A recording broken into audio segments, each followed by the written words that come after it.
তুই আর সারাদিন কোথায় ছিলি? তোকে আমি বলেছি না ক্লাস মিস দিবি না, তাহলে ক্লাস মিস দিলি কেন? তুই কি ভেবেছিস তুই ক্লাস মিস দিয়ে মেয়েদের সাথে ঘোরাঘুরি করবি আর আমি কিছুই জানতে পারবো না? আজ ছোট আব্বু আসুক, তোকে যদি আজকে বাড়ি থেকে বের না করে দিয়েছি, আমার নাম মিম নয়। মিমের কথা শুনে অভি ভয় পেয়ে গেল। মিম অভির চাচাতো বোন, তার থেকে 1 বছরের সিনিয়র। তারা একই ভার্সিটিতে পড়াশোনা করে। মিম অনার্স 3য় বর্ষে পড়াশোনা করে। মিম অভিকে সবসময় শাসনের উপরেই রাখে, ব্ল্যাকমেল করে। অভি কোনো মেয়ের সাথে কথা বলুক এটা সে একদমই পছন্দ করে না। কিন্তু অভি তো নীলাকে ভালোবাসে। নীলাকে ছাড়া অভি আর কারোর সাথে তেমন একটা কথা বলে না। অভি তখন মিমের দিকে তাকিয়ে বলল, এই কুত্তি, তোকে না বলেছি আমার ব্যাপারে কোনো কথা বলবি না? তুই আমার ব্যাপারে আব্বুকে বলবি কেন? কত বড় সাহস, আমি তোর সিনিয়র, আমাকে গালি দিস? তোরে কিন্তু আজকে আমি একদম শেষ করে ফেলবো। আজকে শুধু ছোট আব্বু একবার বাসায় আসুক, তারপর দেখবি তোর উচিত শিক্ষা দিব আমি। মেয়েদের নিয়ে ঘোরাঘুরি করার অনেক শখ, তাই না? আজকে সব শখ মিটিয়ে দিব। বোন প্লিজ, আমি তোর পায়ে ধরি, এরকম করিস না। আমার এই ছোট্ট হৃদয়টাতে তুই আর আঘাত দিস না। আমি এত কষ্ট করে একটা মেয়েকে পাঠিয়েছি, এই মেয়েটাকে তুই আমার জীবন থেকে সরে যেতে দিস না বোন। আমি তোর পায়ে ধরি প্লিজ। এই, আমি না তোকে বলেছি আমাকে বোন বলে ডাকবি না? আমি তোর থেকে সিনিয়র বেশি দিনের না, মাত্র 1 বছরের। তাই আমাকে নাম ধরে ডাকবি। আমাকে আরেকদিন যদি আপু বলিস তাহলে কিন্তু খুন করে ফেলবো। আর আজকেই শেষ সুযোগ। আরেকদিন যদি ক্লাস মিস করে মেয়েদের সাথে ঘুরতে দেখি তাহলে কিন্তু আমি নিজে তোকে বাড়ি থেকে বের করে দিব। এই তো আমার গুলুমুলু জানটা। আজ সকালের ঘটনা। ভার্সিটিতে যাওয়ার পরপরই অভির বন্ধু শুভ অভির সামনে এসে বলল, বন্ধু, তুই কিন্তু ভুল করছিস। এমন একটা মেয়েকে ভালোবেসেছিস, মেয়েটা তোর সাথে বেইমানি করছে, তুই বুঝতে পারছিস না? নীলা আমার সাথে কোনো দিন বেইমানি করবে না, এই বিশ্বাস আমার আছে। তাই তুই এমনি এমনি কথা বলবি না। আমি নীলাকে বিশ্বাস করি। আরে দোস্ত, আমি নিজের চোখে দেখেছি সে একটা পার্টি সেন্টারে গিয়েছিল। তোকে আমি কিভাবে বোঝাবো এইসব? শুভ অভিকে বারবার বোঝানোর চেষ্টা করছে, কিন্তু অভি কিছুতেই বুঝতে চাচ্ছে না। শুভ অভির ভার্সিটির ফ্রেন্ড। অভি আর সে একসাথেই অনার্স 2য় বর্ষে পড়ে। যার কথা বলছিল সে হচ্ছে অভির গার্লফ্রেন্ড নীলা। তাকে অভি প্রচণ্ড ভালোবাসে। অভির বিশ্বাস নীলা তাকে অনেক ভালোবাসে। কিন্তু শুভ এসে বলছে ও নাকি দেখেছে নীলা একটা ছেলের সাথে পার্টি সেন্টারে গিয়েছে পার্টি করার জন্য। অভি এটা কিছুতেই বিশ্বাসই করতে পারছে না। অভি চৌধুরী বাবা মায়ের একমাত্র ছেলে। তার বাবা রফিক চৌধুরী এবং তার চাচা আরমান চৌধুরী এই শহরে সবচেয়ে বড় ব্যবসায়ীর মধ্যে অন্যতম। অভি তখন ভার্সিটি থেকে বাইরে আসতে যাবে, হঠাৎ করে দেখলো নীলা ভার্সিটিতে ঢুকছে। সেজন্য অভি নীলার সামনে গেল। নীলা তখন অভিকে দেখেই জড়িয়ে ধরল। অভি তখন তাকে বলল, নীলা, আমি তোমাকে কালকে কতবার ফোন করেছি, কিন্তু তোমার ফোন বন্ধ কেন ছিল? আরে বাবু, তোমার ফোন ধরবো কি করে? আমি তো আমার আব্বুর সাথে ছিলাম। আব্বুর সামনে যদি তোমার ফোন ধরি তাহলে আব্বু খারাপ ভাববে। আব্বু তো জানে না আমাদের রিলেশনের কথা। যখন আব্বুকে সব কিছু বলে দিব তখন আর সমস্যা হবে না। অভি নীলার কথা বিশ্বাসও করে নিল। এরপর তারা দুজনে ঘুরতে চলে গেল। এভাবে মাঝে মাঝে ক্লাস মিস করে তারা ঘুরতে যায়। যখনই তারা ঘুরতে যায় তখনই অভি নীলাকে দামি দামি জিনিস উপহার দেয়। বিকালে তাকে বাসার সামনে নামিয়ে দিয়ে অভি বাসায় চলে আসলো। বাসায় আসতেই মিম অভির সামনে আসলো। এরপর কি কথা হলো তা তো আগেই শুনলেন। এবার অভির মা এসে মিমকে বললেন, এই মিম, এখানে এই বাদরটার সাথে কি কথা বলছিস? তাড়াতাড়ি খেতে আয়। অভি তার আম্মার কথা শুনে আরো ভয় পেয়ে গেল, কারণ তার আম্মু যদি এই বিষয়টা একবার জানতে পারে তাহলে তাকে মেরেই ফেলবে। এই বাড়িতে অভির কোনো গুরুত্ব নেই। মিম যা বলবে এই বাড়িতে তাই ফাইনাল। অভির কথা কেউ তেমন একটা শুনেই না। অভি ভয়ে ভয়ে খাওয়া দাওয়া করলো, কিন্তু মিম তার ব্যাপারে কাউকে কিচ্ছু বললো না। সন্ধ্যায় অভি বন্ধুদের সাথে ঘুরতে বের হয়েছে। তখন হঠাৎ করেই দেখলো নীলা রাস্তার পাশের কয়েকটা ছেলেকে আদর করে খাবার খাওয়াচ্ছে। এটা দেখার পর অভির মন জুড়িয়ে গেল। অভির মনে নীলার প্রতি বিন্দু পরিমাণের যে সন্দেহ ছিল সেটাও ভুলে গেল। নীলা অভিকে দেখে মুচকি হাসলো। এরপর অভি নীলাকে নিয়ে সেখান থেকে চলে আসলো।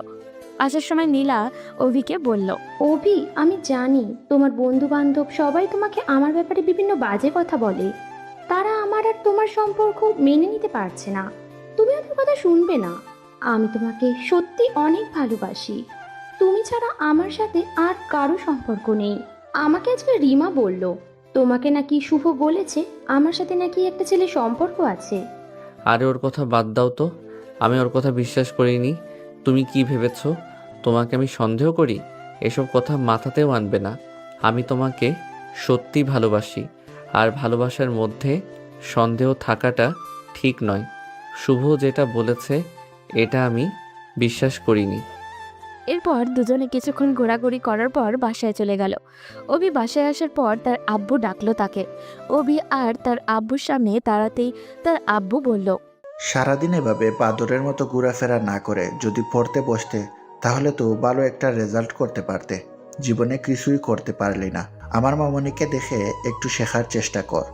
এখন পর্যন্ত কোনো ক্লাসে সেকেন্ড পর্যন্ত হয়নি, কিন্তু তোকে আমি টেনে টুনে পাশ করাতে পারছি না। আরে ছোট আব্বু, তোমার ছেলে পাশ করবে কি করে? তোমার ছেলে তো এখন মেয়েদের পেছনে ঘুরে বেড়ায়, ওকে একটা বিয়ে দিয়ে দাও। অভি তখন মিমের দিকে রাগ দৃষ্টিতে তাকালো। মিম মুচকি মুচকি হাসছে। সে বলেছিল অভির বাবাকে কিছু বলবে না, কিন্তু সব বলে দিল। অভির আব্বু তখন অভির দিকে তাকিয়ে বললেন, কি ব্যাপার অবি, তুই কি সত্যি মেয়েদের পিছনে ঘুরেছিস? ঠিকমতো পড়াশোনা না করলে কিন্তু রিক্সা চালাতে দিয়ে দিব। হ্যাঁ, আমাকে রিক্সা চালাতে দিয়ে দাও, আমি রিক্সায় চালাবো। এই বাড়িতে আমার কোনো মূল্য নেই, সব এই মেয়েটা নিয়ে নিয়েছে। এই মেয়েটার কারণে আমি এই বাড়িতে আর থাকতেই পারবো না, চলে যাব এই বাড়ি ছেড়ে। তো তোকে থাকতে কে বলেছে? এই বাড়ি ছেড়ে এখনই চলে যা। এই বাড়িতে তোর কোনো জায়গা নেই দেখতেই পাচ্ছিস, তারপরেও কেন এখানে পড়ে আছিস? অভি তখন খুব রাগ করে নিজের রুমে চলে আসলো। রুমে এসে দরজা বন্ধ করে বসে রইল। রাতে ডিনারের সময় হয়ে গেছে, কিন্তু এখনো কেউ তাকে ডাকতে আসলো না। সে অপেক্ষা করছে কেউ একজন ডাকতে আসুক, নাহলে রুম থেকে বের হবে না। একটু পর মিমের কণ্ঠ শুনতে পেল। অভি তখন কিছুটা অভিমানী সুরে বলল, কি ব্যাপার, এখানে এসেছিস কেন? এখান থেকে চলে যা। আমাকে বলেছিলি না বাড়ি থেকে বেরিয়ে যেতে? আমি বাড়ি থেকে বেরিয়ে যাব। তোর এইসব ডায়লগ অনেক আগ থেকে শুনে আসছি, তাই যেটা বলছি সেটা শোন। তাড়াতাড়ি বেরিয়ে এসে ডিনার করে আমাদেরকে উদ্ধার কর। অভির তখন বাইরে গেল। বাইরে গিয়ে মিমের বাবা অর্থাৎ তার বড় আব্বুর কাছে বসলো, কারণ এই বাড়িতে অভির সব কাজে একমাত্র তার বড় আব্বুই সাপোর্ট করে। অভির তখন অভিযোগের সুরে বলল, বড় আব্বু, দেখো না আমাকে ওরা কী রকম জ্বালাতন করছে। তুমি চলে যাওয়ার পর থেকে এই বাড়িতে আমি এক মুহূর্ত শান্তিতে থাকতে পারি না। তুমি আমাকে কাল থেকে নিয়ে যাবে তোমার সাথে। আমার ছেলেকে খারাপ কথা বলে এই সাহস এই বাড়িতে কার হলো? কে বলছে বাবা, আমাকে বলো। কে আর বলবে? তোমার ওই মেয়ে আর তোমার ভাই আমাকে বাড়ি থেকে বের করে দিতে চেয়েছিল। তুমি যদি না আসতে তাহলে রাতের মধ্যেই আমাকে বাড়ি থেকে বের করে দিত। তুমি বলো, আমার মতো একটা ছেলে বাড়ি থেকে বাইরে গিয়ে কি করবে? তুই কোনো চিন্তা করবি না বাবা, এদেরকে আমি বাড়ি থেকে বের করে দিব। আমার বাড়িতে দাঁড়িয়ে আমার ছেলেকে এরকম কথা বলে অবশ্যই শাস্তি পেতে হবে। অভি তখন খাওয়া দাওয়া শেষ করে এসে নীলাকে কল করলো। নীলার সাথে কিছুক্ষণ কথা বলার পর নীলা অভিকে বলল, আচ্ছা চলো না, কালকে আমরা সিনেমা দেখতে চাই। কালকে একটা নতুন সিনেমা রিলিজ হবে, চলো আমরা দুজনে একসাথে গিয়ে দেখবো। আমার পক্ষে মনে হয় সম্ভব না, কারণ বাড়িতে মিম সব কিছু বলে দিয়েছে। যদি আব্বু একবার জানতে পারে তাহলে আমাকে মেরেই ফেলবে। এমনিতেই পরীক্ষার সামনে যদি ঠিক মতো ক্লাস না করি তাহলে তো পাশ করতে পারবো না। আরে তুমি শুধু শুধু এসব নিয়ে চিন্তা করো। পরীক্ষা দিয়ে কি হবে? তোমার বাবার তো টাকা পয়সা আছে, তুমি এমনিতে সারা জীবন কাজ না করেও বসে খেতে পারবে। তাই এইসব চিন্তা বাদ দিয়ে চলো কালকে আমরা সিনেমা দেখতে যাই। অভি তখন নীলার কথায় রাজি হয়ে গেল। সকালে উঠেই অভি তাড়াতাড়ি ভার্সিটির জন্য রেডি হলো, কারণ আজকে মিমের সাথে যাবে না। প্রত্যেক দিন মিম অভির জন্য দাঁড়িয়ে থাকে। আজকে তাকে আগে যেতে হবে, না হলে নীলার সাথে সিনেমা দেখতে যেতে পারবে না। সেজন্য অভি চলে গেল ভার্সিটিতে। গিয়ে দেখলো নীলা দাঁড়িয়ে আছে।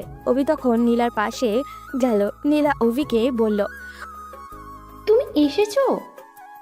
এখানে 5 মিনিট দাঁড়াও, আমি একবার ক্লাস থেকে আসি। আমার বান্ধবীদের বলে আসি যে আমি তোমার সাথে সিনেমা দেখতে যাচ্ছি। অভি সেখানে দাঁড়িয়ে রইল। কিছুক্ষণ পর শুভ অভির কাছে আসলো। শুভ অভির কাছে এসে বলল, কি ব্যাপার, তুই একটাও ক্লাস করছিস না কেন? কয়েকদিন থেকে কি হয়েছে তোর? আরে পড়াশোনা করে কি হবে? আমার বাবার তো টাকা আছে, আমি আমার বাবার কোম্পানিতে জয়েন হয়ে যাব। আমার পড়াশোনা করে লাভ কি? এসব তোকে ওই খারাপ মেয়েটা শিক্ষা দিয়েছে তাই না? দেখ, এসো ওই মেয়েটা কি করছি, একটা ছেলের সাথে দাঁড়িয়ে কথা বলছি আর তোকে এখানে মজনুর মতন দাঁড় করিয়ে রাখছি। শুভ, তুই আমার বন্ধু বলে যা ইচ্ছা তা বলে যাবি, এটা কিন্তু আমি মেনে নিব না। নীলার ব্যাপারে আরেকদিন যদি বাজে কথা বলিস তাহলে কিন্তু তোর সাথে আমার বন্ধুত্ব এখানেই শেষ করে দিব।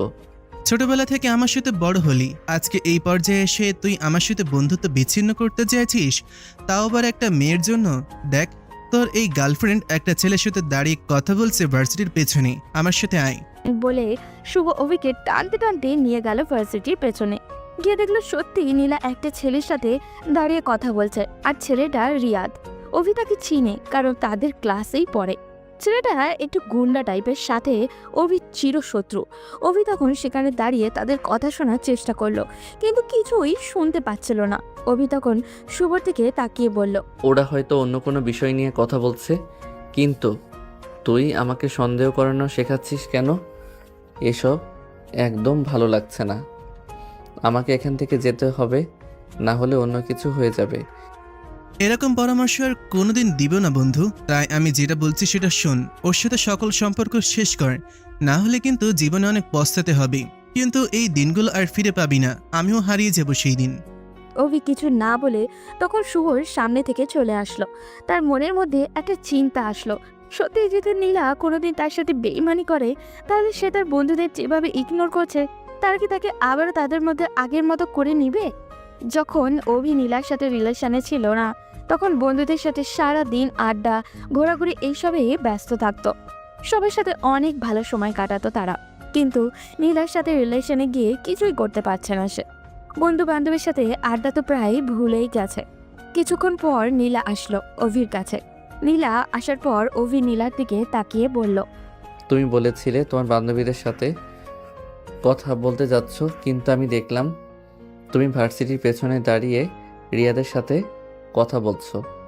রিয়াদের সাথে তোমার কি এমন কথা বলছিলে যেটা ভার্সিটির পিছনে গিয়ে বলতে হবে? তুমি আমাকে আবার সন্দেহ করা শুরু করে দিয়েছো অভি। নিশ্চয়ই তোমার বন্ধু বলেছে, তাই না? আমি তোমাকে বলেছি না আমাকে সন্দেহ করবে না? রিয়াদ আমাদের ক্লাসমেট আশাকে ভালোবাসে। রিয়াদ আমাকে রিকোয়েস্ট করছিল আমি যেন ওর হয়ে আশাকে বলে দিই। অভি তখন নীলার কথা বিশ্বাস করে নিয়ে বলল, সরি, আসলে আমি বুঝতে পারিনি। ওর সাথে তোমাকে দেখে সন্দেহ করে ফেলেছিলাম। আর কোনোদিন করব না। এখন চলো সিনেমা দেখতে যাব। তারপর তারা দুজনে সিনেমা চলে গেল। সিনেমা হলে গিয়ে একে অপরের হাত ধরে সিনেমা দেখতে শুরু করলো। কিন্তু কিছুক্ষণ পরেই অভি তার পিছনের সিটে তাকিয়ে দেখলো মিম বসে আছে। ও ওইখানে কিভাবে আসলো? অভি তো ভয়ে শেষ, আজকে বাড়িতে গেলে একদম শেষ হয়ে যাবে। অভি তখন মিমের দিকে তাকিয়ে নীলাকে বলে উঠল, আজকে ধরা খেয়ে গেছি। বাসায় গেলে আব্বু আমাকে মেরে ফেলবে। মিম এখানে চলে এসেছে। এই কথা শোনার পর নীলা আরো শক্ত করে অভির হাত জড়িয়ে ধরল। অভি মিমের দিকেই তাকাতেই দেখলো মিম তার দিকে রাগী দৃষ্টিতে তাকিয়ে আছে। অভি নীলাকে ছাড়িয়ে নেওয়ার চেষ্টা করছে, কিন্তু কিছুতেই নীলা অভির হাত ছাড়ছে না, আরো শক্ত করে হাত জড়িয়ে ধরে আছে। অভি তখন তাকে বলল, নীলা, আমার হাতটা ছাড়ো। আমাদের রিলেশনের বিষয়টা কেউ জানে না। পরে যদি এটা জানাজানি হয়ে যায় তাহলে আমাকে একদম বাড়ি থেকে বের করে দিবে। আমার বাবার রাগ সম্পর্কে তোমার কোনো ধারণা নেই। এতে আরো ভালো হবে।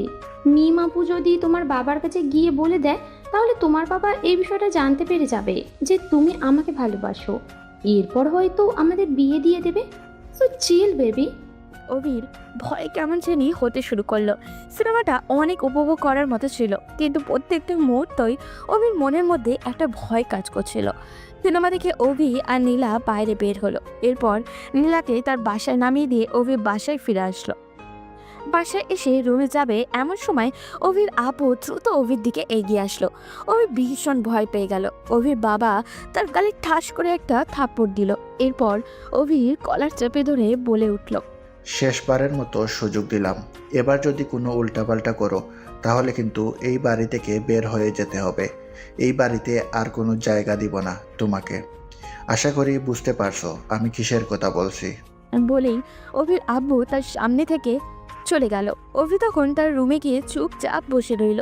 কি করবে কিছু বুঝে উঠতে পারছিল না ও। মিম কেন এরকম করছে তার সাথে, ও কেন তার নীলার মধ্যে বাধা হয়ে আসছে, এটা অভি কিছুতেই বুঝতে পারছে না। ওদিকে মিম তখন নিজের রুম অন্ধকার করে বসে ভাবছিল। অভি কি বুঝতে পারে না আমি তাকে ভালোবাসি? আমি তাকে কেন এত কেয়ার করি, কেন তাকে এত শাসন করি, এসব কিছু কি সে একদমই বুঝতে পারে না? আমি তাকে বারবার বোঝানোর চেষ্টা করি আমি তাকে ভালোবাসি, কিন্তু সে আমাকে ইগনোর করে। যদি আমি তাকে নাও পাই তবু ওর জীবন আমি নষ্ট হতে দিব না। ও কেন এরকম একটা খারাপ মেয়ের সাথে ঘোরাফেরা করবে? আমি জানি নীলা কতটা খারাপ, কিন্তু তাকে কিছুতেই বোঝাতে পারছি না। আমি শুভকে বারবার বলি ওকে সতর্ক করার জন্য, কারণ আমি বললে সে আমার কথা মানবে না। শুভ ওর বন্ধু হয়, ওর কথা মানতে পারে, কিন্তু শুভ ব্যর্থ হয়ে গেছে। আমি তখন শুভর কাছে কল করলাম, শুভকে কল করে বললাম কিছুতে অভিকে বোঝাতে পারছি না নীলার ব্যাপারটা। নীলা কেমন সেটা তুমিও ভালো করেই জানো। এখন যে করেই হোক অভিকে বোঝাতে হবে, না হলে ও ভুল পথে চলে যাবে। আর অভির জীবন নষ্ট হলে তো আমারও সবকিছু শেষ হয়ে যাবে। আমি যে অভিকে বড্ড ভালোবাসি। আপু, তুমি কোনো চিন্তা করো না, আমি দেখছি কি করা যায়। আমি অভিকে যে করেই হোক বোঝাবো, কিন্তু ও উল্টে আমাকে ভুল বুঝে আমার সাথে বন্ধুত্ব নষ্ট করার কথা পর্যন্ত আজকে বলেছে। আমার মনে হয় অভিকে এভাবে বললে হবে না, তোমাকে যে করেই হোক প্রমাণ জোগাড় করতে হবে। তুমি নীলার বিরুদ্ধে প্রমাণ জোগাড় করো। একবার ওই নীলার বিরুদ্ধে প্রমাণ পেয়ে গেলে আমি ডিরেক্ট অভির কাছে পাঠাবো। অভি যদি এরপরেও বিশ্বাস না করে তাহলে আমাদের আর কিছুই করার নেই। আমি চলে যাবো এই পৃথিবী ছেড়ে। আপু প্লিজ তুমি পাগলামি করো না, আমি দেখছি কি করে ওকে বোঝানো যায়। আমি নীলার বিরুদ্ধে ওর সামনে প্রমাণ নিয়ে আসব। আপনি যেরকম বলবেন সেই রকমই হবে। আমার সাথেও ছোটবেলা থেকে বন্ধুত্ব, আর আমি বসে বসে দেখবো এটা হতে পারে না। মিম তখন ফোন রেখে কান্না করতে শুরু করলো। মিম নীলার সাথে দেখা করছে, কিন্তু নীলাও মিমকে পাত্তা দেয়নি। নীলা ওকে বলেছে অভিকে সে ছাড়বে না। মিম ভালো করেই জানে নীলা টাকার জন্য বিভিন্ন ছেলের সাথে সম্পর্ক রাখে। মিম পরদিন দেখলো তার আবারও একসাথে ঘুরে বেড়াচ্ছে, কিন্তু আজ সে কিছুই করলো না, কারণ সে ক্লান্ত হয়ে গেছে। অভিকে বোঝাতে বোঝাতে মিমের ইচ্ছে করছে অভিকে গিয়ে মেরে ফেলতে। এসব তার আর একদমই সহ্য হচ্ছে না। মিম বাসায় ফিরে এসে তার ছোট আব্বুর কাছে গেল, গিয়ে বলল, ছোট আব্বু, আমি তোমাকে কিছু একটা বলতে চাই, যদি তুমি কিছু না মনে করো।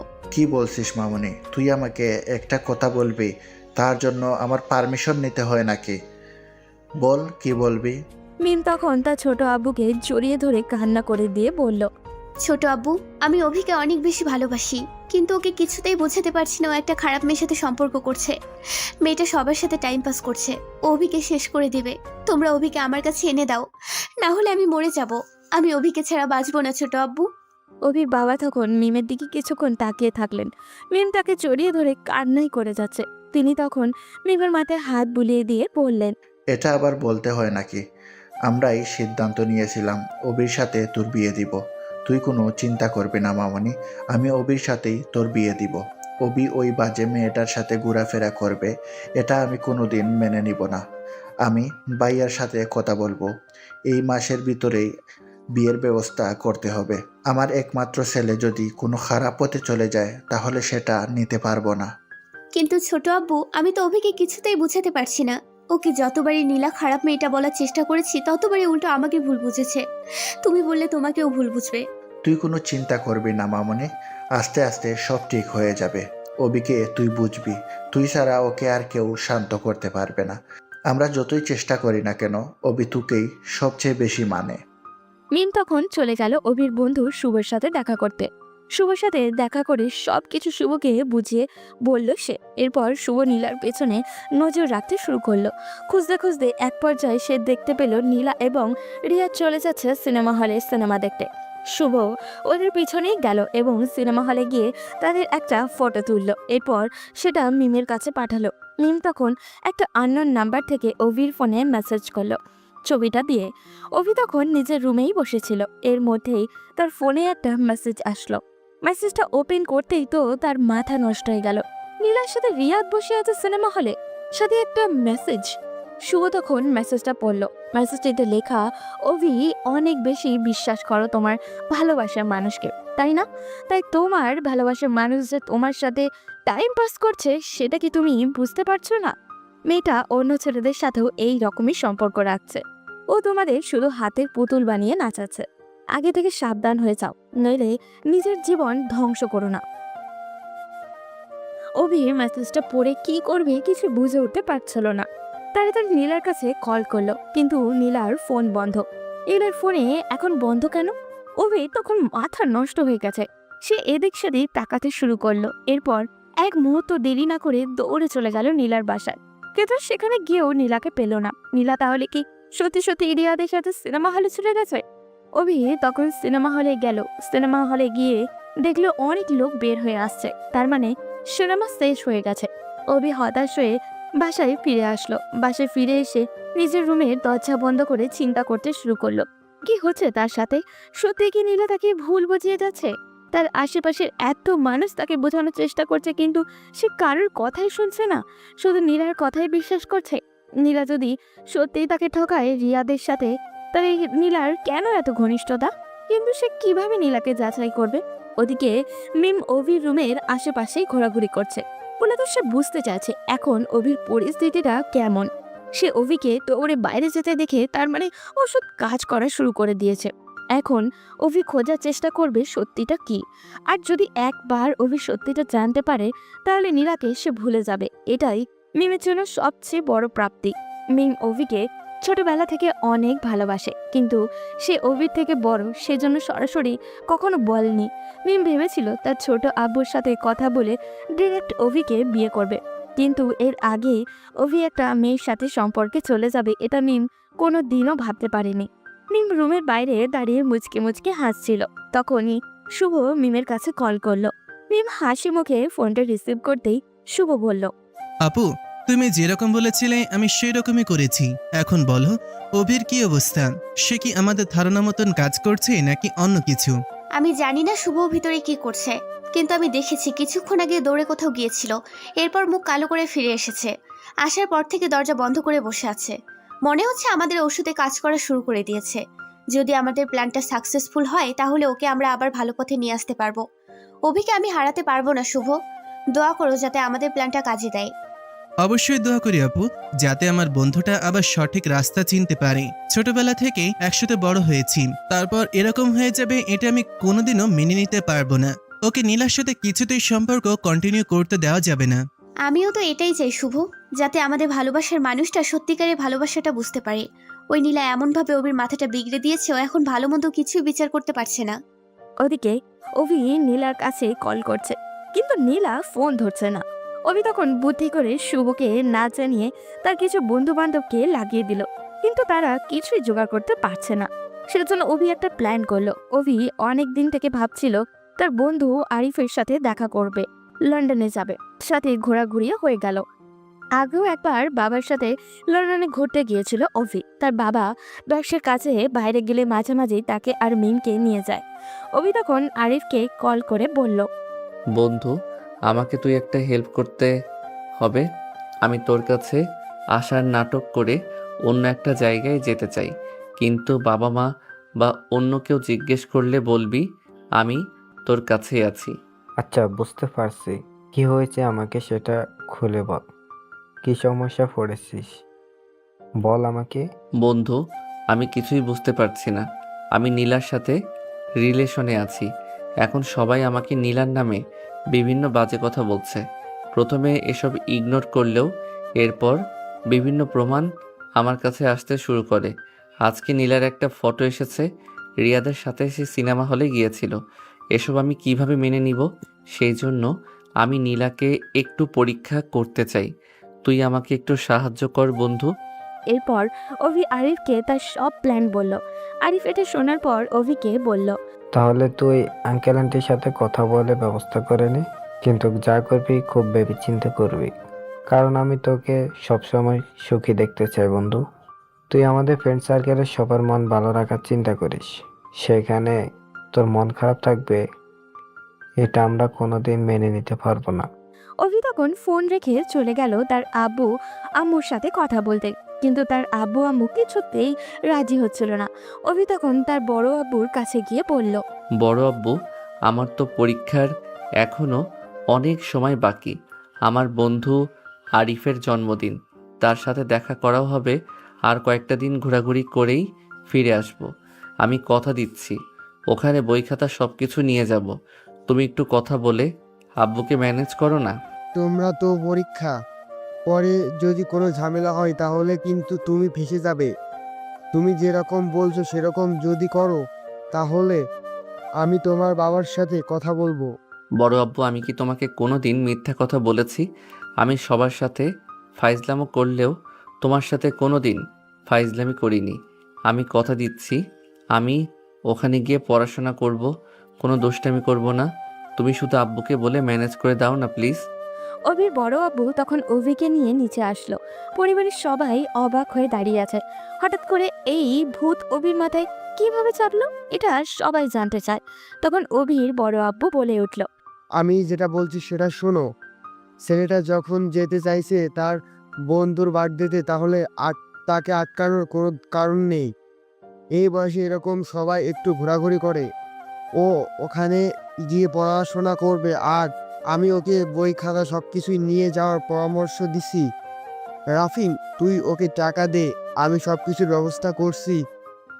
ও এই সপ্তাহের ভিতরে লন্ডনে যাবে। অভি তখন অনেক বেশি খুশি হয়ে গেল। সে জানতো তার বড় আব্বু রাজি হবেই। অভি তখন নিজের রুমে গিয়ে নীলাকে বারবার কল করতে আরম্ভ করলো। প্রায় রাত 12টার দিকে নীলার ফোন ধরলো। নীলা ফোন ধরতেই অভি বলল, কি হয়েছে? তুমি আমার ফোন ধরছিলে না কেন? বিকাল থেকে তোমাকে কল করছি। কি সমস্যা হয়েছে তোমার? সরি বাবু, আসলে আমার ভুল হয়ে গেছে। আমি ফোনটা বাসায় রেখে চলে গিয়েছিলাম ফুপুর বাসায়, সেই জন্য তোমার ফোনটা ধরতে পারিনি। আমি জানি তুমি আমার জন্য টেনশন করছিলে। অভির সন্দেহ বাড়তে শুরু করলো। অভি তো দেখলো সে সিনেমা হলে গিয়েছিল, তাহলে ফুফুর বাসায় গিয়েছিল এই কথাটা বললো কেন? কিন্তু অভি সেসব জিজ্ঞাসা না করেই বলল, শোনো, আমি তো লন্ডনে চলে যাচ্ছি 1 সপ্তাহ পর। 1 মাস পরে আবার ফিরে আসবো। কেন বাবু, তুমি লন্ডনে যাবে কেন? এখানে আমার কি হবে? আমি তো তোমাকে অনেক বেশি মিস করব। আমি তো তোমার সাথে ফোনে কথা বলবো। আসলে আরিফের জন্মদিন, ওখানে যেতে হবে। আমার সকল বন্ধু বান্ধব ওখানে থাকে, তাদের সাথে দেখা করে ফিরে আসবো। আচ্ছা ঠিক আছে, যাও, সাবধানে যাবে। আর ওখানে গিয়ে কিন্তু আমাকে কল করবে। আর কালকে একবার আমার সাথে দেখা করতে আসবে। অভি তখন নীলার সাথে আরো কিছুক্ষণ কথা বলে ফোনটা রেখে দিল। এরপর প্ল্যান করতে শুরু করলো কিভাবে কি করবে। যে করেই হোক তাকে সত্যিটা জানতেই হবে। যদি নীলা তার সাথে বেইমানি করে তাহলে সে নীলাকে উপযুক্ত শাস্তি দিবে ও। আর যদি কেউ নীলাকে মিথ্যা অপবাদ দেয় তাহলে অভি তাকে কখনোই ক্ষমা করবে না। কারণ সে জানে এটা শুভ অথবা মিম দুজনের মধ্যে একজনই করছে। ওদিকে মিম বুঝতে পারছে না এখন হঠাৎ করে অভির মাথায় লন্ডনে যাওয়ার ভোজ চাপলো কি করে। দেখতে দেখতে অভির যাওয়ারও দিন চলে আসলো। অভি একাই বাড়ি থেকে বেরিয়ে আসে। এরপর নীলার বাবার অফিসের উদ্দেশ্যে রওনা দেয়, কারণ নীলার বাবার সাথে আগে অভির পাঠানোর লোক কথা বলে ফেলেছে। কিন্তু এর আগে তাকে ছদ্মবেশ ধরতে হবে। এভাবে যদি যায় নীলার বাবার সামনে তাহলে নীলার বাবা তাকে চিনে ফেলবে। সেজন্য অভি চলে গেল একটা জায়গায় যেখানে সিনেমার বিভিন্ন জিনিসের জন্য ড্রেস ভাড়া পাওয়া যায়। অভি সেখান থেকে গিয়ে নকল গোফ এবং একটা ফেস মাস্ক কিনে নিল। অভি নিজেকে একদম আড়াল করার জন্য বেশ দামি একটা ফেস মাস্ক কিনলো। কিন্তু সবকিছুর পরেও সে সত্যিটা চায়। নীলার বাবার অফিসে যাওয়ার পর নীলার বাবা অভিকে দেখে বলল, তুমি কি তাহলে তামিম? জি স্যার, আমি তামিম। আমি কাজের জন্য কথা বলেছিলাম। তুমি যাকে পাঠিয়েছিলে সে নিশ্চয়ই তোমাকে বলেছে তোমার একটাই কাজ আমার মেয়েকে দেখে শুনে রাখা। আমার মেয়ে কোথায় যাচ্ছে, কি করছে, সব ইনফরমেশন আমার কাছে দিতে হবে। কারণ চারদিকে আমার শত্রুরা ঘুরে বেড়াচ্ছে।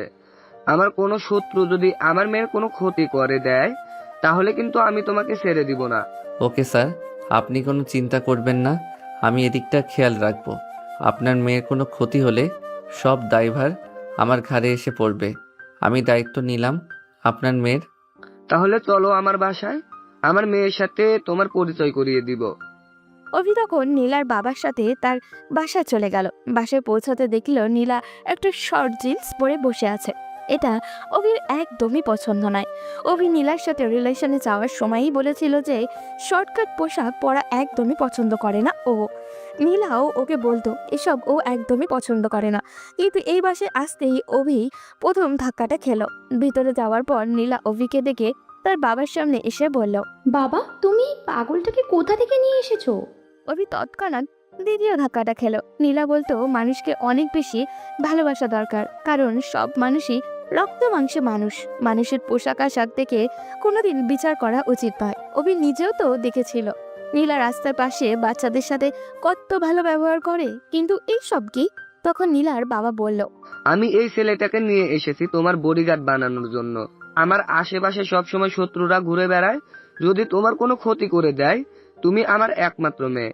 ছেলেটাকে যেরকম দেখেছো সে সেরকম নয়, অনেক সাহসী একটা ছেলে। বাবা, হাসলে তুমি? এই ছেলেটাকে তো দেখে মনে হচ্ছে ও নিজের নিরাপত্তাই ঠিকমতো নিশ্চিত করতে পারে না, সেখানেও কিভাবে আমাকে সেভ করবে? আরে মা, রাগ করছিস কেন? আমি কি ছেলেটার সাথে তোর বিয়ে দিচ্ছি নাকি? আমি ওকে নিয়ে এসেছি তোর বডিগার্ড বানানোর জন্য। তোর আপাতত কয়েকদিন থাকুক, এরপর তোর পছন্দ না হলে ওকে চাকরি থেকে বের করে দিব। অভি তখন নীলার সামনে গিয়ে বলল, ম্যাডাম, আপনি আমাকে যেরকম দেখছেন আমি সেরকম নই। আপনি আমাকে পরীক্ষা করতে পারেন। ওকে, তাহলে আমি তোকে একবার পরীক্ষা করে দেখি। বলে নীলা একটা লাঠি নিয়ে আসলো। লাঠি এনে অভিকে মারতে শুরু করলো। অভির শরীরে এই প্রথম কেউ আঘাত করলো। অভি চুপচাপ নীলার হিংস্র চেহারার দিকে তাকিয়ে আছে, কিন্তু তার কান্না করলে চলবে না। এখন যদি কান্না করে তাহলে তাকে চাকরি থেকে বের করে দিতে পারে। নীলা অভিকে কিছুক্ষণ মারার পর ক্লান্ত হয়ে বলল, প্রথম পরীক্ষায় পাশ করে গেলি, কিন্তু আমার সাথে থাকলে প্রতিনিয়ত তোকে পরীক্ষা দিতে হবে, কথাটা মাথায় রাখিস। অভি কোনো কথা বলল না। এরপর নীলার বাবা অভিকে একটা রুম দেখিয়ে দিল। অভি সেখানে চলে গেল, গিয়ে দরজা বন্ধ করে কান্না করতে শুরু করলো, কারণ আজ পর্যন্ত কেউ তাকে কোনো দিনও এমনভাবে আঘাত করেনি। হঠাৎ করে দেখলো মিম কল করছে। এটা দেখে অভি তাড়াতাড়ি করে সিমটা খুলে ফেললো, কারণ এই সিমে যদি কল আসে তাহলে সবাই বুঝতে পেরে যাবে যে অভি এখনো বাংলাদেশে আছে। সিম খুলে অভি হোয়াটসঅ্যাপ থেকে মিমকে কল করলো। ওদিকে নীলা অভির সাথে প্রেমের নাটক করতে গিয়ে এতদিন পার্টিতে পর্যন্ত যেতে পারেনি, কিন্তু যখনই শুনেছে অভি লন্ডনে চলে গেছে তখন থেকেই তার খুশি আর দেখে কে। এই 1 মাসের নিজের ইচ্ছা মতো চলতে পারবে। মূলত নীলা রিয়াদের কথাই অভির সাথে এই প্রেমের নাটকটা করছে। রিয়াদের কাছে খবর আছে যে অভি এবং মিমের বাবা দুজনেই তাদের সন্তান অর্থাৎ মিম এবং অভির নামে সকল সম্পত্তি করে দিয়েছে। সেজন্য অভি ইচ্ছা করলেই সবকিছু নীলাকে দিয়ে দিতে পারে। নীলা তখন রিয়াদের কাছে কল করে বলল, বাবু, অভি লন্ডনে চলে গেছে। এখন এই 1 মাস আমরা ইচ্ছা মতো পার্টিতে যেতে পারবো, ড্রিঙ্কস করতে পারবো, কোনো বাধা নেই। অভি আমাকে একটা হার গিফট করেছিল, সেটা বিক্রি করে দিয়ে আজকে উড়াধুরা ড্রিঙ্কস করব। হ্যাঁ বাবু, তাহলে তুমি চলে আসো। কিন্তু বাবু, অনেক লেট হয়ে যাচ্ছে তো। তোমাকে না বললাম অভিকে সবকিছু বুঝিয়ে আনার ব্যবস্থা করো। তুমি কোনো চিন্তা করো না বাবু, ওই অভিকে আমি ধ্বংস করে দিব। ও আমার প্রেমে হাবুডুবু খাচ্ছে, আমি যেটা বলি সেটাই করে। আমি আস্তে আস্তে ওর কাছ থেকে সব নিয়ে আসব। কিন্তু বাবা তো একটা ঝামেলা করে ফেলেছে। তোমার বাবা আবার কি ঝামেলা করলো? আর বলো না, বাবা কোথা থেকে একটা ছেলেকে ধরে নিয়ে এসেছে আমার নাকি বডিগার্ড বানাবে। বাবার শত্রু অনেক বেড়ে গেছে, তাই বাবা চায় আমার সাথে একজন বডিগার্ড থাকুক।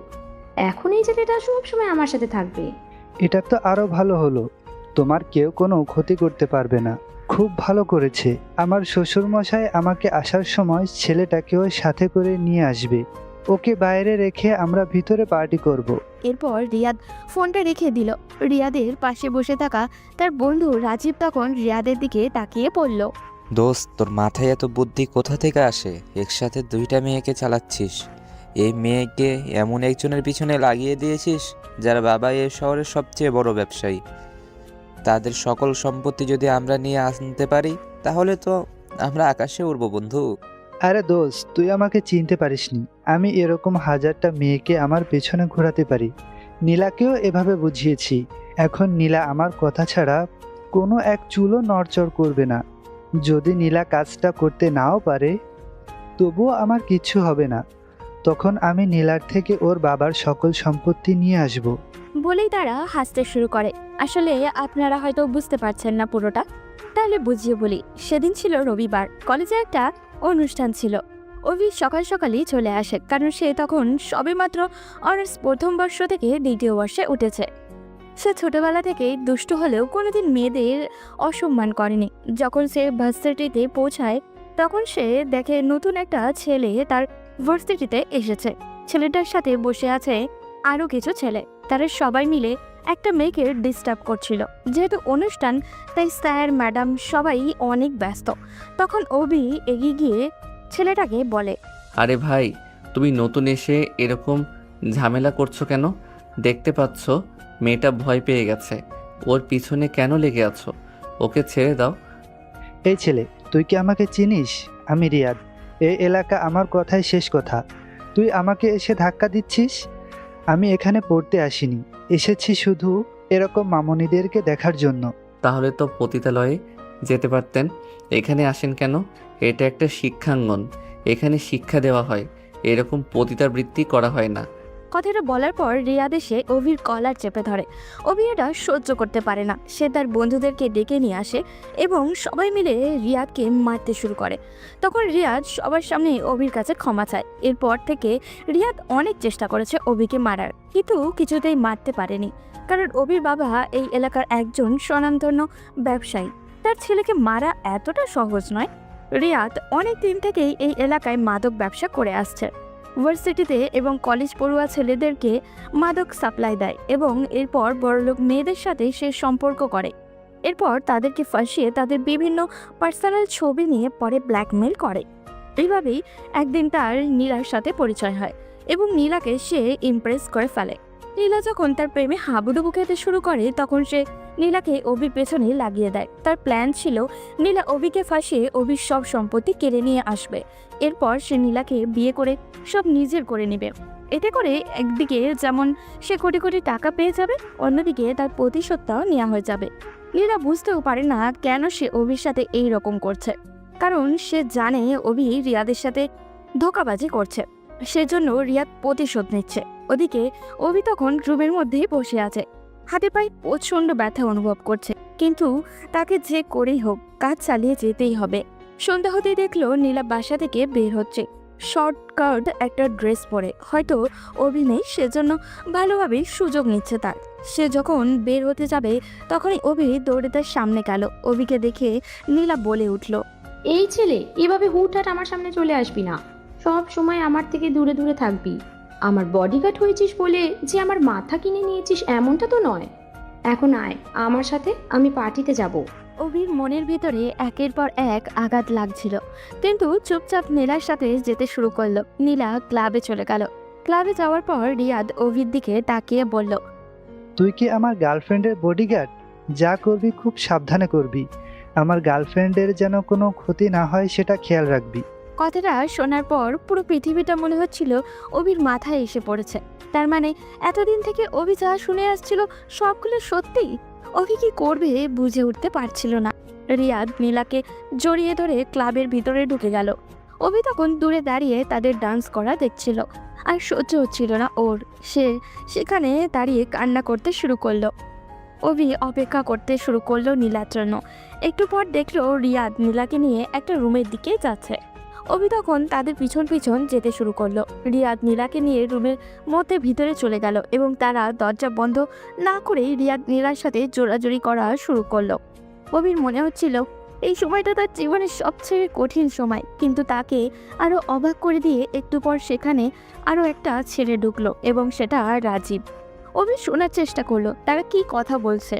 রাজীব তখন ভিতরে গিয়ে বলল, দোস্ত, তুই কি একাই মজা নিবি?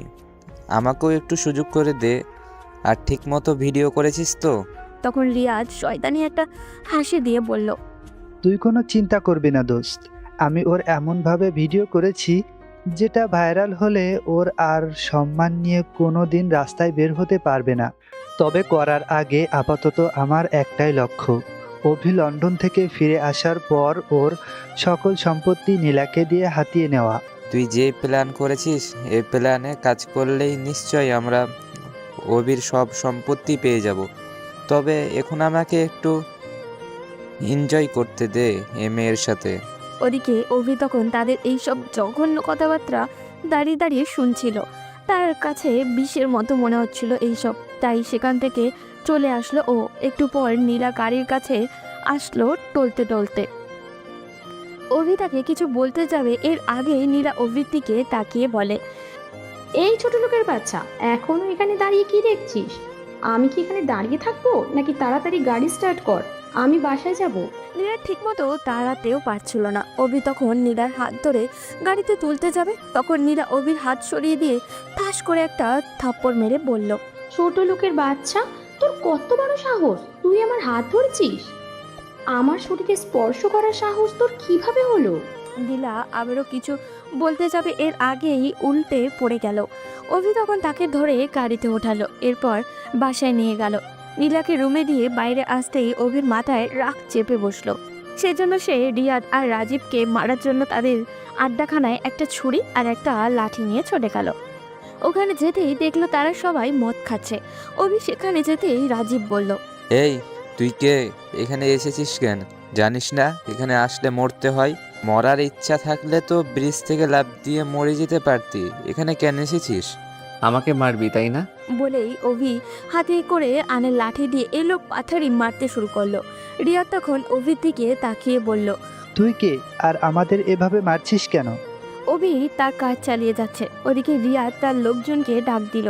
সাথে সাথে 3-4টা ছেলে ভিতর থেকে বাইরে চলে আসলো।